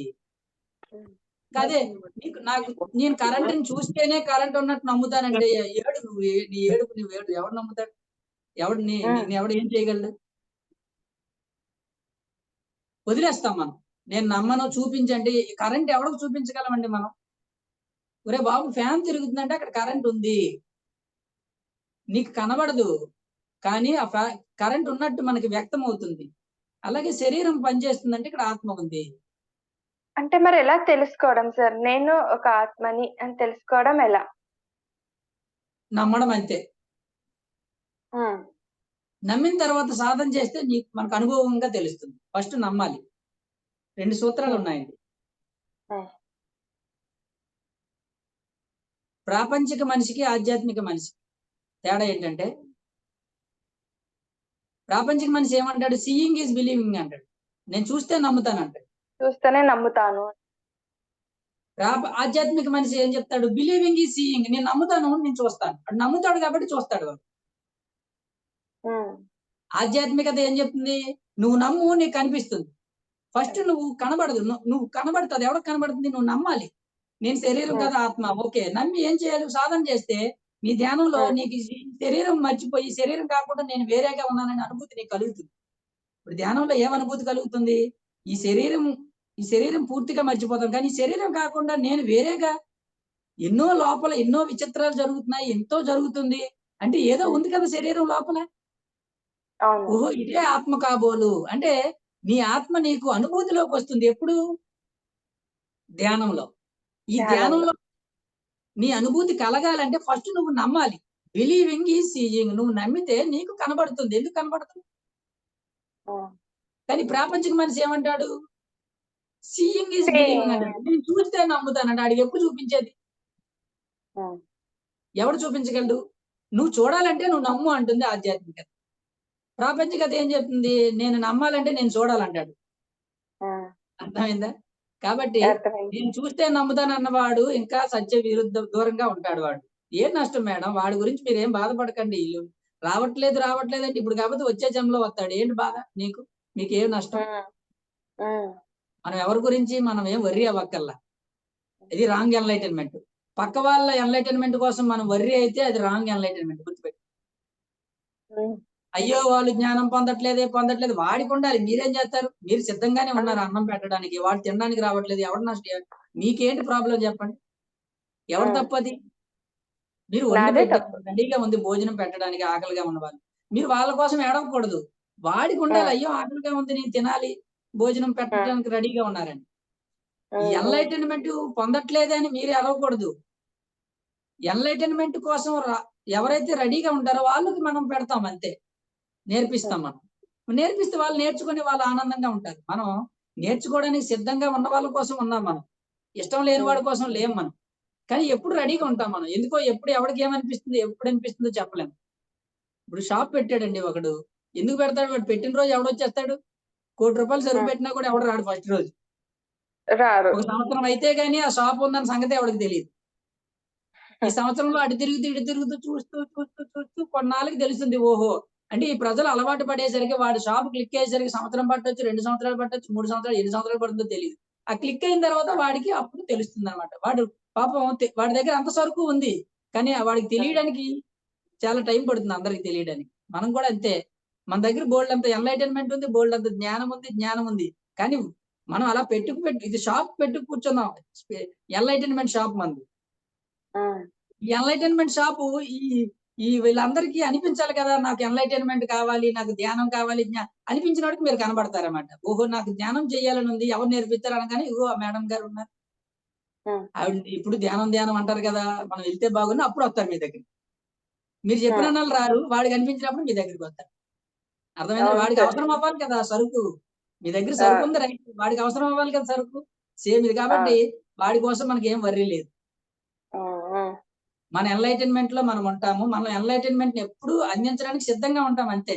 కానీ వాళ్ళు హ్మ్. రావట్లేదని ఎప్పుడు ఎవరి గురించి బాధపడకూడదు. అలా బాధపడితే మనకి ఎన్‌లైటన్‌మెంట్ లేదు. Wrong enlightenment. రైటే హ్మ్. మనం అందరూ పొందట్లేదు రైటే బాధగానే ఉంటుంది. కానీ బాధపడకూడదు. హ్మ్. మీరు ఎవరి హ్మ్. గురించి బాధపడకూడదు. మన ఎన్‌లైటన్‌మెంట్‌లో మనం ఉంటూ మన పని మనం చేస్తూ ఉంటాం. మనం అందరికి స్ప్రెడ్ చేస్తుంటాం. ఏదో ఒక టైంలో ఎక్కడి నుంచో ఈ వేవ్స్ ఎళ్తూ ఉంటాయి ఎక్కడికో.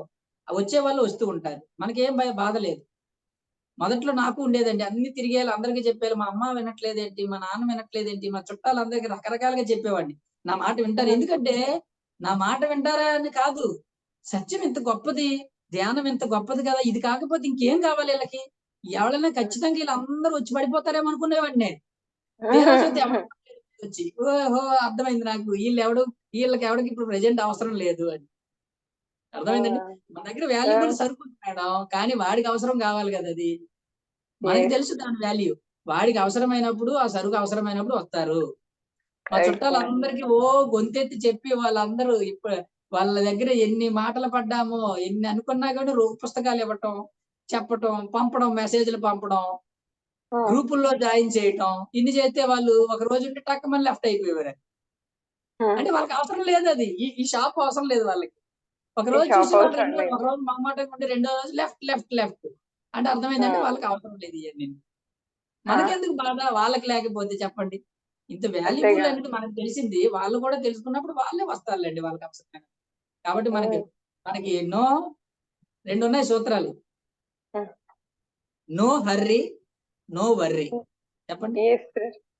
No hurry, no worry. మీ క్యాప్షన్ హర్రీ చాలా అంటే బాగుంది సార్. తొందర లేదు. Thanks. తొందర లేదు, దేనికి తొందర లేదు. ఫర్ ఎగ్జాంపుల్ వాడు ఎన్లైటన్ అవ్వలేదు, ఏంటి తొందర? వచ్చే జన్మ ఉందా? ఉంది. అప్పుడు పొందుతాడు. ఈ మాటలన్నీ అప్పుడు గుర్తొస్తాయి ఆడికి. అయ్యో ఈవిడ ఎన్నిసార్లు చెప్పాను, వచ్చే జన్మలోనైనా పొందాలనుకుంటాడు. ఏం నష్టం? ఈ రోజు భోజనం చేయలేదు, రేపు చేద్దాం కదా, రేపు ఉంది కదండి, రేపు చేయమా? చేస్తాం అలాగే సార్. అర్థమైందండి మీకు? పత్రిసారి చెప్పారు, రే మనం ధ్యానం నేర్పిస్తున్నామంటే వాళ్ళకి ఈ జన్మకు కాదురా, ఈ జన్మలో విని విని విని ఈ జన్మలో విన్నది వచ్చే జన్మలో కూడా పనిచేస్తుంది తెలుసా మీకు? మనం వచ్చే జన్మ కోసం కూడా ఇప్పుడే టీచింగ్ చేస్తుంటాం. మనం ఏమనుకుంటాం, ఎంత చెప్పినా వినట్లేదు అనుకోండి, ఇప్పుడు వినడు. ఈ చెప్పిందంతా వాడికి మనం చూస్తూ ఉంటాడు. మనం చూసినప్పుడల్లా వాడికి ధ్యానం, ఈ ఆత్మజ్ఞానం, శాకాహారం గుర్తొచ్చి ఈ జన్మ అంతా ఇలాగే గడిపేసి వచ్చే జన్మకి ప్రిపేర్ అవుతాడు. దానికోసం కూడా ఇప్పుడు పనిచేస్తుంది మనం చెప్పేది. కాబట్టి నో హర్రీ, తొందర లేదు మనకి. ఒకేసారి అందరినీ మార్చేయాలని తొందర ఏమి పడకండి. షాపుని నిదానంగా మెయింటైన్ చేయండి. అన్ని మెటీరియల్ పెట్టి అన్ని రకాల జ్ఞానాలని మెయింటైన్ చేస్తూ షాపును మెయింటైన్ చేస్తాం. మీ జూమ్ అంటే మీ షాప్ ఇది. స్పిరిచువల్ సైన్స్ షాప్ అంటే మేడం గారు. వస్తువులు ఏముండవు, సబ్జెక్టులు టాపిక్లు ఉంటాయి. స్పిరిచువల్ సైన్స్ షాపుని మెయింటైన్ చేస్తున్నారు మీరు. వాళ్ళకి ఎప్పుడు అవసరం, నో వర్రీ. ఎవడు రావట్లేదని వర్రీ అవ్వకండి. అయ్యో నేను ఇంత మాస్టర్ చెప్తున్నాడే మరి ఎవరు వినట్లేదంటే మీరు వర్రీ అవ్వక్కర్లేదు. ఓకేనండి? No hurry, no hurry, no worry. పత్రిసారి చెప్పారు ఈ 2 సూత్రాలు లైఫ్ లో కూడా. దేనికి తొందరపడకూడదు. ఇప్పుడు తొందరపాటు అనేది దేనికి ఉండకూడదు.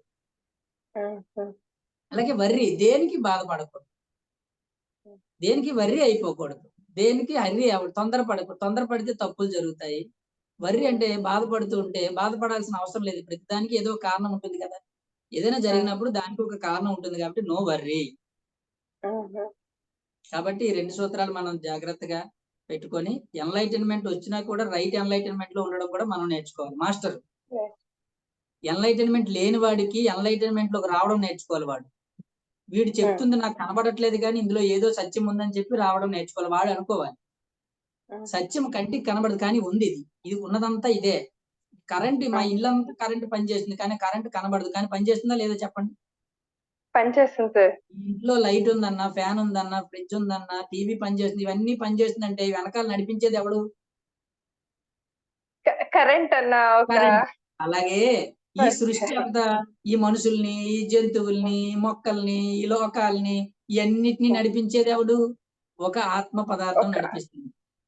ఆ ఆత్మనే భగవంతుడు అంటాం. అదే భగవంతుడు అంటే కంటికి కనబడకుండా ఆత్మే భగవంతుడు. అదొక నాలుగో సత్యం. స్పిరిచువల్ సైన్స్ లో ఫస్ట్ ఏం చెప్పాము? ఆత్మని తెలుసుకోవాలి, దానికి చావు లేదని చెప్పాలి, అది ఎప్పుడు ఉంటుంది, ఒక జన్మ నుంచి ఒక జన్మకు దాటుకుంటూ వెళ్తుందని చెప్పాము. నాలుగోది ఏం చెప్తున్నామంటే ఆత్మ అంటే ఏంటో కాదు, భగవంతుడే. అర్థమైందండి? భగవంతుడు ఇది. ఈ కరెంటు ఎలాగైతే కనబడకుండా పనిచేస్తుందో, ఇల్లంతాను వస్తువులను నడుపుతుందో, ఈ ఆత్మ ఏం చేస్తుందంటే తానే అంతా అయి ఉండి, ఒకే కరెంట్ ఉంది. మా ఇంట్లో 4 రకాల కరెంట్లే, ఒకే కరెంట్ అయి ఉండి అన్ని రకాల వస్తువుల్ని నడుపుతున్నట్టు, రకరకాల వస్తువుల్ని నడిపిస్తున్నట్టే ఒకే ఆత్మ పదార్థము ఈ సకల సృష్టి అంతా నడిపిస్తుంది. ఆ ఆత్మ పదార్థమే నా శరీరాన్ని కూడా నడిపిస్తుంది. అదే నేను. అంటే ఇక్కడ ఉన్నది ఎవరంటే భగవత్ పదార్థమే. పక్కింట్లో ఉన్న కరెంట్కి మా ఇంట్లో ఉన్న కరెంట్కి ఏమి తేడా లేదు, అదే కరెంట్, సేమ్ కరెంటు. మీ ఒంట్లో ఉన్న ఆత్మ నా ఒంట్లో ఉన్నంత సేమ్ ఆత్మ. ఆ జంతువులో ఉన్న ఆత్మ, మనిషిలో ఉన్న ఆత్మ, అని సమస్త సృష్టి అంతా ఒకే ఆత్మ పదార్థం ఉంది.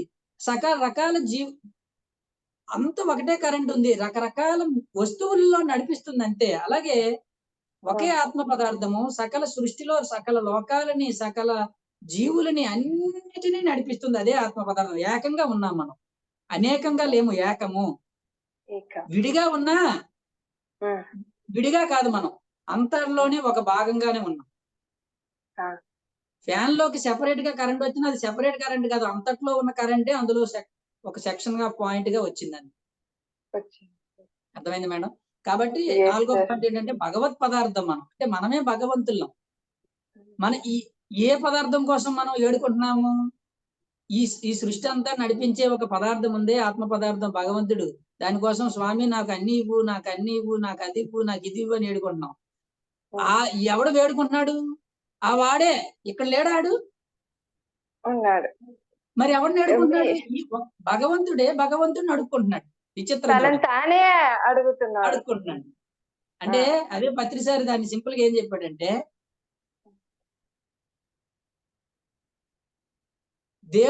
దేవుడెక్కడని దేవులాడేవాడే దేవుడు. వాడే దేవుడు. దేవుడి కోసం ఈ వెతుకులాడేవాడే దేవుడు. దేవుడు. దేవుడు తన కోసం తానే ఎత్తుక్కుంటున్నాడు. అర్థమైంది. కాబట్టి ఈ 4వ పాయింట్ మనం ఏం తెలుసుకోవాలంటే, ఆ భగవంతుడు అంటే ఎవరో కాదు, మనమే. భగవంతుడు అయి ఉండి మనకి ఏం లోటు చెప్పండి? భగవంతుడికి లోటు ఉందా? అస్సలు లేదు. భగవంతుడికి ఏడుపు ఎందుకు? నువ్వు భగవంతుడి అయి ఉండి ఏడుపు ఎందుకు నీకు? భగవంతుడు ఏడుస్తాడా? భగవంతుడే ఏడిస్తే ఇంకెవరు నవ్వేది? భగవంతుడు అయి ఉండి భయం ఎందుకు నీకు? నువ్వెవరు? భగవంతుడు, సాక్షాత్ భగవంతుడు అయ్యుండి భయం ఎందుకు నీకు? భగవంతుడికి భయం ఎందుకు? నువ్వు భగవంతుడివి. కాబట్టి ఎప్పుడు ఈ భావనలో ఉండాలి. నేను భగవంతుడిని అనుకున్నప్పుడు నీకు భయం పోతుంది, బాధ పోతుంది, ఆందోళన పోతుంది, అన్ని పోతాయి. ఎప్పుడు కూడా ఆ భావనలో ఉండాలి. నేను భగవంతుడు, సాక్షాత్ భగవంతుడిని. ఆ కరెంట్ ఏమనుకోవాలి? మొత్తం ఇల్లంతా ఉన్న కరెంట్ నేను అనుకోదా? అది అనుకోకపోతే మాత్రం అవ్వకుండా పోతుందా? అలాగే దృష్టి అంతా వ్యాపించి ఉన్న భగవంతుడు నేను.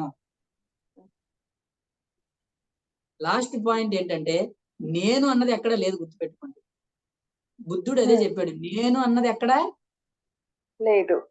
ఈ కరెంట్, ఈ ఫ్యాన్ లో ఉన్న కరెంట్ నేను అనుకోవడానికి ఏమైనా ఉందా అక్కడ? అది నేనుగా నేను ప్రత్యేకంగా ఉందా? అది లేదు. కానీ అంతటా ఉంది నేను అనేది. అక్కడ అది అనుకోవట్లేదు. అక్కడ ఉంది, అక్కడ అది అనుకుంటుంది నేను అని, కానీ నేనుగా ఎక్కడ లేదు. అంతటా ఉన్నదే ఇందులో కూడా కాస్త బొట్టు ఉంది అంతే. అర్థమైందండి? కాబట్టి నేను అన్నది ఎక్కడా లేదు, మీరు అన్నది కూడా లేదు. కాబట్టి నో పర్సనల్ ఐడెంటిటీ అన్నాడు బుద్ధుడు. అందుకని శూన్యంగా ఉందన్నాడు. శూన్యమే. నువ్వు అన్నది శూన్యము అన్నాడు, నేను అన్నది శూన్యము అన్నాడు బుద్ధుడు. అంటే అర్థం ఏంటంటే, నేను అన్నది ప్రత్యేక శ్రీనివాస్ అన్నది ఎక్కడ లేడు. మనం సృష్టించి నేను శ్రీనివాసు నేను లేదు, అది రాంగ్. అది నేను అన్నది ఎక్కడ లేను. ఒక ఆత్మ, సృష్టి అంతా ఉన్న ఆత్మనే ఇక్కడ ఉన్నది. నేను ఎక్కడున్నాను? ఇంకా ఊరికే తాత్కాలికంగా శరీరంలో ఉండి ఈ నాటకం ఆడుతున్నాం మనం. నాటకం ఆడుతూ ఇదిగో ఇవన్నీ నాటకం, నానాటి బ్రతుకు నాటకం లాగా ఒక నాటకం ఆడుతున్నాం. మీరు కూడా అంతే ఒక నాటకం ఆడుతున్నారు, జస్ట్ ఒక బాడీలో ఉండి. నిజానికి నేను అన్నది ఇక్కడ లేదు, జస్ట్ కొంతకాలం ఉన్నాం. కాబట్టి దీన్ని పారాడాక్స్ అంటారు. లేదు, నిజానికి నేను అన్నది లేదు, కానీ ఉంది కదా. ఇప్పుడు ప్రజెంట్ నేను ఉన్నాను కదా, మీరున్నారు కదా, అందరికి ఒకరికొకరు సెపరేట్ కదా. మీరు వేరు, నేను వేరు, అంతే కదా. ఇప్పుడు నేను తింటే మీ ఆకలి తీరుతుందా? లేదు. మరి వేరు వేరే కదా మన ఇద్దరం. శరీరాలు వేరు, కానీ అంటే వేరే, అన్ని వేరే. మీ లైఫ్ వేరు, నా లైఫ్ వేరు. అవును. మీ ఏడుపు వేరు, నా ఏడుపు వేరు. మీ బాధలు వేరు, నా బాధలు వేరు. మీ సంతోషం వేరు, మీ పుట్టినరోజు వేరు, నా పుట్టినరోజు వేరు. అంటే అందరము వేరు వేరు, కానీ మనందరం వేరు వేరు కాదు, ఒకటే. దీన్ని పారాడాక్స్ అంటారు. ఇది రెండు అర్థం చేసుకోవాలి. మనందరం వేరు వేరు, కానీ వేరు వేరు కాదు. అర్థమైందా? మనందరం వేరు వేరు, కానీ వేరు వేరు కాదు. ఎలా ఉంది చూడండి. బాగుంది. స్పిరిచువల్ సైన్స్ అంటే పారాడాక్స్. పారాడాక్స్ అంటే విచిత్ర విరుద్ధ సిద్ధాంతం. తర్వాత ఇంకొక రోజు చెప్పుకుందాం, టైం లేదు కానీ. Okay sir, exactly. పారాడాక్స్ అనేది చాలా ఇంపార్టెంట్ అండి స్పిరిచువల్ సైన్స్. పారాడాక్స్ అంటే ఒకేసారి రెండు విరుద్ధమైన పరిస్థితుల్ని సత్యం కనిపిస్తుంది, దాన్ని పారాడాక్స్ అంటారు. ఓకే, మీరు దేవుడా మనిషా? కనిపిస్తున్నది అయితే మనిషే. దేవుణ్ణి నేను, నిజానికి నేను ఎవరిని? దైవాన్ని. కానీ ఇప్పుడు ప్రజెంట్ మనిషిని. అది ఇది అది రెండు మనిషిని కాదండి. మీరు మనిషిని కాదనడానికి ఉందా? లేదు. అలా నేను మనిషిని కాదన్నప్పుడు తిండి మానేయండి, నిద్ర మానేయండి, చేయగలమా పనులు? చేయలేం సార్. మనిషిమే కదా. కానీ నువ్వు మనిషివా? నువ్వు మానవుడు అనుకున్నావు, నిజానికి నువ్వు మానవుడు కాదు. అసలైన నువ్వెవరంటే మాధవుడు, దేవుడు, భగవంతుని. ఏది కరెక్ట్? రెండు కరెక్టే. Very good. మనం రెండు పరిస్థితుల్లో ఉన్నాం, రెండు విరుద్ధమైన పరిస్థితుల్లో ఉంటాం మనం. అవునవును. దాన్ని పారాడాక్స్ అంటారు. అది ఎవరైతే అర్థం చేసుకుంటే వాడికి స్పిరిచువల్ సైన్స్ బాగా ఉన్నట్టు. ఇది అర్థం కాని డైలమాలా ఉంటాడు. వాడు అలా అదేంటి ఇదేంటి, అది కరెక్ట్ ఇది కరెక్ట్ అంటే రెండు కరెక్ట్ అంటాం మనం. ఉమ్, నేను అటు వెళ్ళాలా ఇటు వెళ్ళాలా అంటే ఎటైనా అది కరెక్ట్ ఇది కరెక్టే, నేను నచ్చినట్టు వెళ్ళు. ఆ, ఓకే, నువ్వు అటు వెళ్ళాలా ఇటు వెళ్ళాలా అంటే ఏది కరెక్ట్ అంటే ఏది కరెక్ట్, నువ్వు అటు అది కరెక్ట్ కదా ఇది కరెక్ట్ రెండు కరెక్టే. ఉమ్, ఇప్పుడు అడుక్కునేవాడు వచ్చాడు మేడం మీ దగ్గరికి, మీరు డబ్బులు వేయాలా వద్దా? వేస్తాను, వేయాలి. వేస్తారా వేయరా? వేయడం కరెక్టా వేయకపోవడం కరెక్టా చెప్పండి. అది నా ఇష్టం. నేను వేసినా కరెక్టే, వేయకపోయినా కూడా కరెక్టే అవుతుంది కదండి సార్. ఇప్పుడు అది ఎన్లైటన్మెంట్ అండి. ఆ, వేస్తేనే కదా, ఇప్పుడు వేసారు అనుకోండి దాని అర్థం ఏంటంటే మీరు వేసారు, మీరేమనుకుంటారు నేను వాడికి హెల్ప్ చేశాను అనుకుంటారు, కానీ మీరు వాడిని అడుక్కున్నాడుగా తయారు చేశారు మీరు. అంటే వాడు చేశాను. బెగ్గింగ్ ఎంకరేజ్ చేసినట్టే కదా, మీరు శుభ్రంగా పని చేసుకునేవాడిని మీరు డబ్బులు ఇవ్వడం వల్లే కదా వాడు బెగ్గింగ్ చేసుకుంటున్నాడు. అంటే మీ అవును. వల్ల వాడు బెగ్గర్ గా తయారయ్యాడు వాడు. అంటే మీరు వాడికి హెల్ప్ చేసినట్ట పాడు చేసినట్ట? పాడు చేసినట్టుగానే సార్. అలాగని ఇవ్వడం మానేశారు అనుకోండి, పాపం వాడికి మీ దగ్గర ఉన్నాయి వాడి దగ్గర లేవు, మరి ఇవ్వాలి కదా వాడికి, లేని వాడికి. నిజంగానే వాడికి అవసరం వచ్చి అవసరమో అడుగుకుంటున్నారు. లేదో అనేది ఎవరికి తెలుసు? మనకు తెలిసేంటి వాడికి అవసరమో లేదు మనకి ఏం తెలుసా? తెలుసు? తెలీదు కాబట్టి మీ దగ్గర ఇచ్చినప్పుడు కూడా ఉన్నాయండి, కరెక్టే. మీ దగ్గర 1000 రూపాయలు ఉన్నాయి, వాడి దగ్గర రూపాయి కూడా లేదు, 10 రూపాయలు ఇవ్వాలా వద్దా? ఇవ్వాలి. లేవు, వాడి దగ్గర లేవు, మీ దగ్గర ఉన్నాయి ఇవ్వాలి కదా. అది దాతృత్వం. ఇవ్వాలి. అంటే మీకు ఇవ్వకపోతే మీకు దయాగుణం లేనట్టు, అవును. ఇస్తే మీరు వాడిని బెగ్గరగా మీరు ఎంకరేజ్ చేసినట్టు. ఏది కరెక్ట్ అంటే రెండు కరెక్టే. కాబట్టి ఆ టైంలో మీరు ఏం చేసినా కరెక్టే. ఇచ్చినారా ఇవ్వచ్చు, ఇవ్వకపోయి మీరు ముందే అన్నారు ఇస్తే ఇవ్వచ్చు లేకపోతే లేదు. అంతేగాని నేను ఇవ్వలేదు కాబట్టి రాంగు, ఇచ్చాను కాబట్టి రైట్ అనుకోవడానికి లేదు. లేదు, అలా ఫీల్ అవ్వకూడదు కూడా. అది సంగతి. అర్థమైందండి? Yes. అర్థమైంది. పారాడాక్స్ ఇంకా చాలా ఉంది, దీని గురించి ఇంకోసారి సబ్జెక్ట్ చెప్పుకుందాం. Exactly sir. Super Thank you super very much. Super. Thank you కాబట్టి thank you thank you so much. చెప్పండి మీరు, మిగతా వాళ్ళ సంగతి నాకు ఎవరు కనబడట్లేదు కానీ నేను ఒక స్పిరిచువల్ సైంటిస్ట్ ని అనండి. నేను ఒక స్పిరిచువల్ సైంటిస్ట్ ని. అంటే మీరు ఏం చేయాలి, ఎప్పుడు కూడా స్పిరిచువల్ సైన్స్ ఎప్పుడు నేర్చుకోవడానికి సిద్ధంగా ఉండాలి. ఉండాలి. Yes sir. నేను దేవుడు అన్నది వదిలేయండి, నేను ఒక గురువు అన్నది వదిలేయండి, ఇవన్నీ వదిలేయండి, నేను ఒక స్పిరిచువల్ సైంటిస్ట్ ఎస్. అని. ఇంకెప్పుడు అందరి దగ్గర జరుగుతూ ఉంటాం ఎన్ని విషయాలు, ఎవరిని వదలం మనం, అందరి విషయాలు పొందడానికి. నేను గురువుని అయిపోయాను అనుకోండి, ఇంకా ఎవరి దగ్గర వెండు. ఎంత ప్రమాదం తెలుసా నేను గురువుని అనుకుంటే? ఇంకెవడు గురువు అయిపోయి ఎవరి దగ్గర వెంటాడు చెప్పండి? ఎవరి దగ్గరికి చెప్పడానికి వెళ్ళాం అక్కడితో ఇష్టపడతాడు తప్ప నేను మీరు ఆగిపోతాం. గురువు అయిపోయారు అనుకున్నారనుకోండి, మీరు ఏం చేస్తారు, ఇంకెంతసేపు చెప్పడానికే తప్ప వినడానికి ఇష్టపడరు. నేను స్పిరిచువల్ సైంటిస్ట్ అనుకున్నాను అనుకోండి, నా జీవితకాలం వినడానికి ఇష్టపడుతూనే ఉంటాను. ఎందుకంటే స్పిరిట్ సైంటిస్ట్ నేను రీసెర్చ్ చేస్తూనే ఉండాలి వాడి దగ్గర ఏముందో.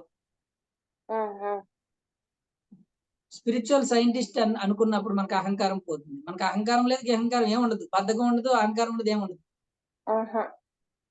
ప్రతి ఒక్కరిని యాక్సెప్ట్ చేస్తాం. అవును. ఎస్ మేడం, అది సంగతి. యాక్చువల్ గా స్పిరిచువల్ సైన్స్ అన్నాం కానీ ఏవేవో చెప్పేసాము. లేదు సార్, లేదు సార్, కావాల్సిన సబ్జెక్ట్ వచ్చింది. మీరు అన్నారు చూడండి, కరెక్ట్ సార్. అది రైట్ ఎన్లైట్మెంట్, రాంగ్ ఎన్లైట్మెంట్. దాన్ని ఒక్కటి మనము కాస్త ఎరుకతో గనక గమనించుకుంటే, మీరు అన్నట్టుగా ఎవరో ఏడుస్తున్నారని చెప్పేసి అక్కడ పోయి ఆ సందర్భానుసారంగా పోయి కూడా ప్రవర్తించడం కూడా ఒక ఎరుకనే. సో అలా కాకుండా పోయి నేను ఓదార్చడం అలాంటివన్నీ చెయ్యకూడదు. దానికి డిఫరెన్సెస్ కూడా బాగా చెప్పారు sir. Super, thank you. Sir ఎవరైనా ఏమైనా అడుగుతారేమో? సార్ చెప్పండి. అంతిమ నిష్ఠూరం కన్నా ఆది నిష్ఠూరం మేలు. ఆది నిష్ఠూరం మేలు అంటారు. నువ్వు అనకూడదు కదా, అన్నిటికీ ఎస్ అనగలదు అంటారు. నేను ఆధ్యాత్మికుని కదా, ఏదైనా కూడా ఎన్ని కష్టాలు వచ్చినా ఎస్ అనాలి తప్ప నువ్వు అనకూడదు కదా అనుకుంటారు. అది రాంగ్ ఎన్లైటన్మెంట్. నీకు నచ్చనిది, నీకు ఇన్కన్వీనియంట్ గా ఉన్నది నో అనడం నేర్చుకోవడం కూడా ఎన్లైటన్మెంట్. కొంతమందికి పాపం ఎన్ని కష్టాలైన ఇబ్బందులు పడతారు కానీ నో అనలేరు.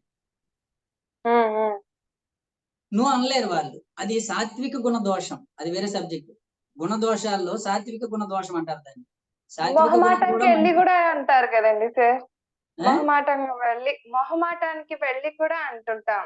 అవును, నో అంటే ఏమనుకుంటారేమో అన్న ఫీలింగ్ తో. మరి అది ఉండకూడదు, అది ఉండకూడదు. అది ఒక ఎన్లైటన్మెంట్ మాస్టర్ యొక్క లక్షణం. మీకు కన్వీనియంట్ కాదు, మీకు అవ్వదు నో అనాలి. మీకు టైం వేస్ట్ అవుతుంది వాళ్ళ వల్ల. వాళ్ళు ఏదో పిలిచారు, అంత ఉమ్, సోదే. ఆధ్యాత్మికత అని చెప్తారు కానీ అంత సోదే ఉంది. టైం ఉమ్, వేస్ట్ ఉందనుకోండి, ఉమ్, మీరు ఉమ్, గ్రహించినప్పుడు సారీ అనాలి, నేను రాను అని చెప్పాలి. అవసరమైతే అబద్ధం కూడా ఆడాలి. నాకు చాలా పని ఉంది, ఉమ్, నేను అదే చెప్తుంటాను. ఉమ్, కొంతమంది ఫ్రెండ్స్ ఎక్కడికో వెళ్దామని పిలుస్తారు, ఏవో కార్యక్రమాలని, స్పిరిచువల్ కార్యక్రమాలే. అక్కడ ఏముండదు ఉమ్, అంతాను. ఉమ్, నేనేం చెప్తాను, నాకు పని ఉంది, చాలా ఇంపార్టెంట్ పని అంటాను. వాడు ఇంకేమంటారు, ఉమ్, పని ఉందంటే నోరు మూసుకొని వెళ్ళిపోతారు. నేను రానన్ను, నాకు పని ఉంది అంటాను అంతే. నిజానికి ఏ పని ఉండదు, ఖాళీగానే ఉంటుంది. ఉమ్, టైం ఎందుకు వేస్ట్ చేసుకోవాలి? ఆ టైంలో బోల్డ్ అనే విషయాలు, బోల్డ్ అనే మంది అనుభవాలు వినొచ్చు, పుస్తకాలు చదవచ్చు. అక్కడికి వెళ్ళి నేర్చుకున్నది ఏముండదు. అక్కడ ఏమైనా నేర్చుకున్నది ఉంటే ఓకే వెళ్ళాలి. Um, um. No hurry, no worry, no wastage నవ్వరు. Of time. పత్రిసారి చెప్పింది, no hurry, no worry, no wastage సరే, ఆఫ్ టైం. నవ్వరు, no మాస్టర్ wastage of ఉండవలసిన time. లక్షణం.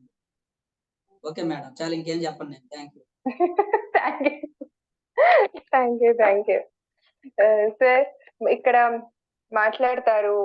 ఇక్కడ ఆల్రెడీ మాస్టర్స్ ఉన్నారు, మరి వాళ్ళు ఏమన్నా అడుగుతారేమో, అడుగుదామా సార్? అడగండి అమ్మా, చిన్న చిన్నవి అడగండి, పెద్ద పెద్ద అడగండి. పద్మావతి గారు అడగండి మేడం. ఆవిడ చూస్తేనే భయం వేస్తుంది నాకు. ఆవిడ ముందుగా ప్రశ్న మన తట్టుకోలేము. గురువుగారు పత్రిసారికి ఆత్మపూర్వక ప్రణామాలు. Okay, Indumathi thank you. Madam గారికి ఆత్మపూర్వక ప్రణామాలు. శ్రీనివాసరావు మాస్టర్ గారు కాదు, ఆత్మస్వరూపుడు, ఆయనకి ఆత్మ ప్రణామాలు. నేను పద్మావతిని కాదు, ఆత్మస్వరూపురాల్ని. Okay okay. అదే సార్, ఎన్నో రాసేసాను సార్ మీరు చెప్పేటప్పుడే. ఫస్ట్ నాకు నచ్చింది, గురువు గురించి ఎలా అతుక్కుపోకూడదు, ఆ చెట్టు కింద చిన్న చిన్న మొక్కల్లాగా ఉండిపోకుండా మీ ఆ చెట్టులాగా మీరు కూడా ఎదగండి అనే పాయింట్ నుంచి నాకు బాగా నచ్చింది. ప్రశ్నలు ఏమి లేవు సార్, మీరు చెప్పిన వాటిలో మెయిన్ పాయింట్స్ చాలా బాగున్నాయి. ఎగ్జాంపుల్స్, భగవద్గీత శ్లోకాల ద్వారా మీరు చెప్పిన సబ్జెక్ట్ కావచ్చు. బైపాస్ ఏంటి, మళ్ళీ పుస్తకం మధ్యలో పేజీలు తీస్తే ముందున్న సబ్జెక్ట్ తెలియదు అనే విషయం చెప్పే విధానం. బైపాస్ రోడ్ వెళ్తే షార్ట్ కట్ ద్వారా మనకి సమయం ఎలా కలిసి వస్తుంది మన ఆత్మ ద్వారా అని చెప్పిన విషయం. ఎన్లైట్మెంట్ అనే షాప్ ఉంది మనకి అన్నారు, చాలా ఫన్ బాగుంది సార్. అదే ధ్యానం గురించి చెప్పే విషయం మన దగ్గర చాలా వరకు ఉంది. అదే కదా మేడం గారు, మీ పేరు హిమబిందు? నా పేరా సార్? ఇందుమతి. నా పేరు Indumathi sir. Okay, Indumathi spiritual science shop. మీ షాప్ పేరు. వస్తువులు ఏం కనబడవు, అంత ఆన్లైన్ షాపింగ్ ఇదంతా. ఈ రోజు ఇందుమతి మేడం దగ్గర శ్రీనివాసరావు సార్ అనే సరుకు ఉంది. ఆ సరుకుని ఎవరు ఎంత ఉపయోగించుకుంటే అంత ఉపయోగపడతారు మేడం. అట్లే సార్, వచ్చే జన్మ కూడా ఇప్పుడే క్లాస్ చెప్పడం అన్నారు. ఈ పాయింట్ కూడా బాగుంది సార్, కొత్తగా అనిపించింది. ఇక పారాడాక్స్, అందరూ వేరే, నేను కాదు. మీరు చెప్పే సబ్జెక్ట్ లో మెయిన్ గా పారాడాక్స్ అనేది చాలా డిఫరెంట్ గా అనిపిస్తుంది సార్.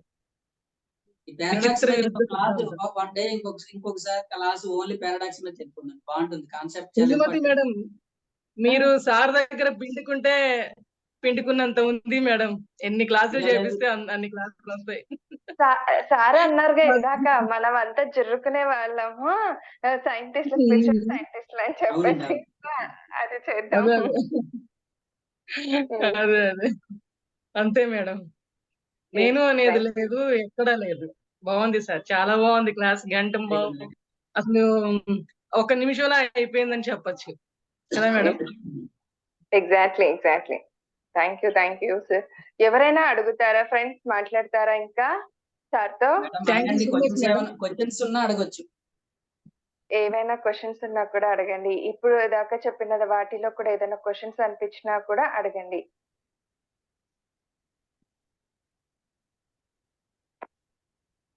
ఆల్మోస్ట్ అందరికి క్లారిటీ ఇచ్చినట్టుగా ఉన్నారు సార్, అందరు క్లియర్ ఇచ్చినాను అన్నట్టు. ఎవరికి ఏ ప్రశ్నలు లేవు, అందరూ ఎన్లైటెండ్ అయిపోయారు. సార్, భగవంతుడిని అడుగుతున్నామని చెప్పినట్లుంది సార్ ఇక్కడ. మళ్ళా ఈ మ్యాచ్ భగవంతుడు అయినప్పుడు నాకు ప్రెసిడెంట్ అనుకున్నారు, అట్లే ఉంది. అందరూ ఎన్లైట్మెంట్ అయిపోయారు, అందరికి ఏ ప్రశ్నలు లేవు అడగడానికి. మీరు చెప్పే క్లాస్ ఎలా ఉంటుందంటే సార్, సార్ మీరు చెప్పే క్లాస్ డౌట్స్ అడగడానికి అవకాశంగా ఉండదండి. ఆల్రెడీ డౌట్స్ తో ఉన్న వాళ్ళు వస్తే మొత్తం క్లారిఫై అయిపోతాయి. ఓకే ఏమేడం మీకు ఏమైనా క్లారిఫై అయినాయి అట్లాగా ఇందుమతి మేడం? నాకైతే మీ క్లారిటీ డౌట్ ఇచ్చారు సార్. ఏం ఉమ్, క్లారిటీ ఇచ్చారంటే, చాలా మంది ఆర్గ్యూ ఉమ్, చేస్తుంటారు కదండి కొన్ని కొన్ని విషయాలని. ఉమ్, ఇప్పుడు కొన్ని మాటలు అవును. ఉపయోగించకూడదు, కొన్ని మాటలు ఉపయోగించాలి అలా అని మాట్లాడుతుంటారు. అలాంటి వాళ్ళకి ఉమ్, మీరు ఎలా సమాధానం ఇవ్వాలో అలా ఇవ్వాలి అని చెప్పారు సార్ ఇందాక. రాంగ్ అవును. ఎన్లైట్మెంట్, కరెక్ట్ ఎన్లైట్మెంట్ అనేది ఆ డిఫరెన్సెస్ నాకు చాలా అంటే చాలా నచ్చింది. నేను వేరే వాళ్ళకి చెప్పడానికి కూడా ఎక్స్ప్లెయిన్ చేసి చెప్పడానికి కూడా ఇలా చెప్పొచ్చు అని చెప్పారు సార్ నాకు. నాకు ఆ క్లారిటీ ఇచ్చారు. Super. Thank you. Thank spirituality అంటే కంపల్సరీ కాదు, కన్వీనియన్స్. యూ. ఏది కంపల్సరీ కాదండి, కన్వీనియన్స్. ఈ కన్వీనియన్స్ ని బట్టి మీరు ఉండాలి. ఫర్ ఎగ్జాంపుల్ ఎవరికో మాట ఇచ్చారు, అవసరమైతే కన్వీనియన్స్ గా లేదు, దాని నుంచి తప్పుకుంటారు. కంపల్సరీ ఏం కాదు. This is not compulsory, this is only for convenience. Me convenience ని బట్టి మీరు ఉండాలి. ఈరోజు నేను అదే పని చేశాను సార్. కంపల్సరీగా ఫీల్ అవ్వకూడదు. మీరు కంపల్సరీగా ఫీల్ అవ్వడం అనేది రాంగ్ ఎన్లైటన్మెంట్. ఎవరో చెప్పారు ఏదో ఫంక్షన్ కి, మీ కన్వీనియన్స్ గా లేదు, మానేస్తారు. ఏముంది, అన్ని పనులు మానేసి అన్ని వెనక్కట్టేసి వెళ్ళిపోవాల్సిన అవసరం లేదు. కన్వీనియన్స్ ఉంటే వెళ్తాం, కన్వీనియన్స్ లేకపోతే నో. వాళ్ళు ఏమని అనుకునేవ్వండి. Sir thank you. అదే ఇది కూడా ఒక క్లారిటీ ఇచ్చారు.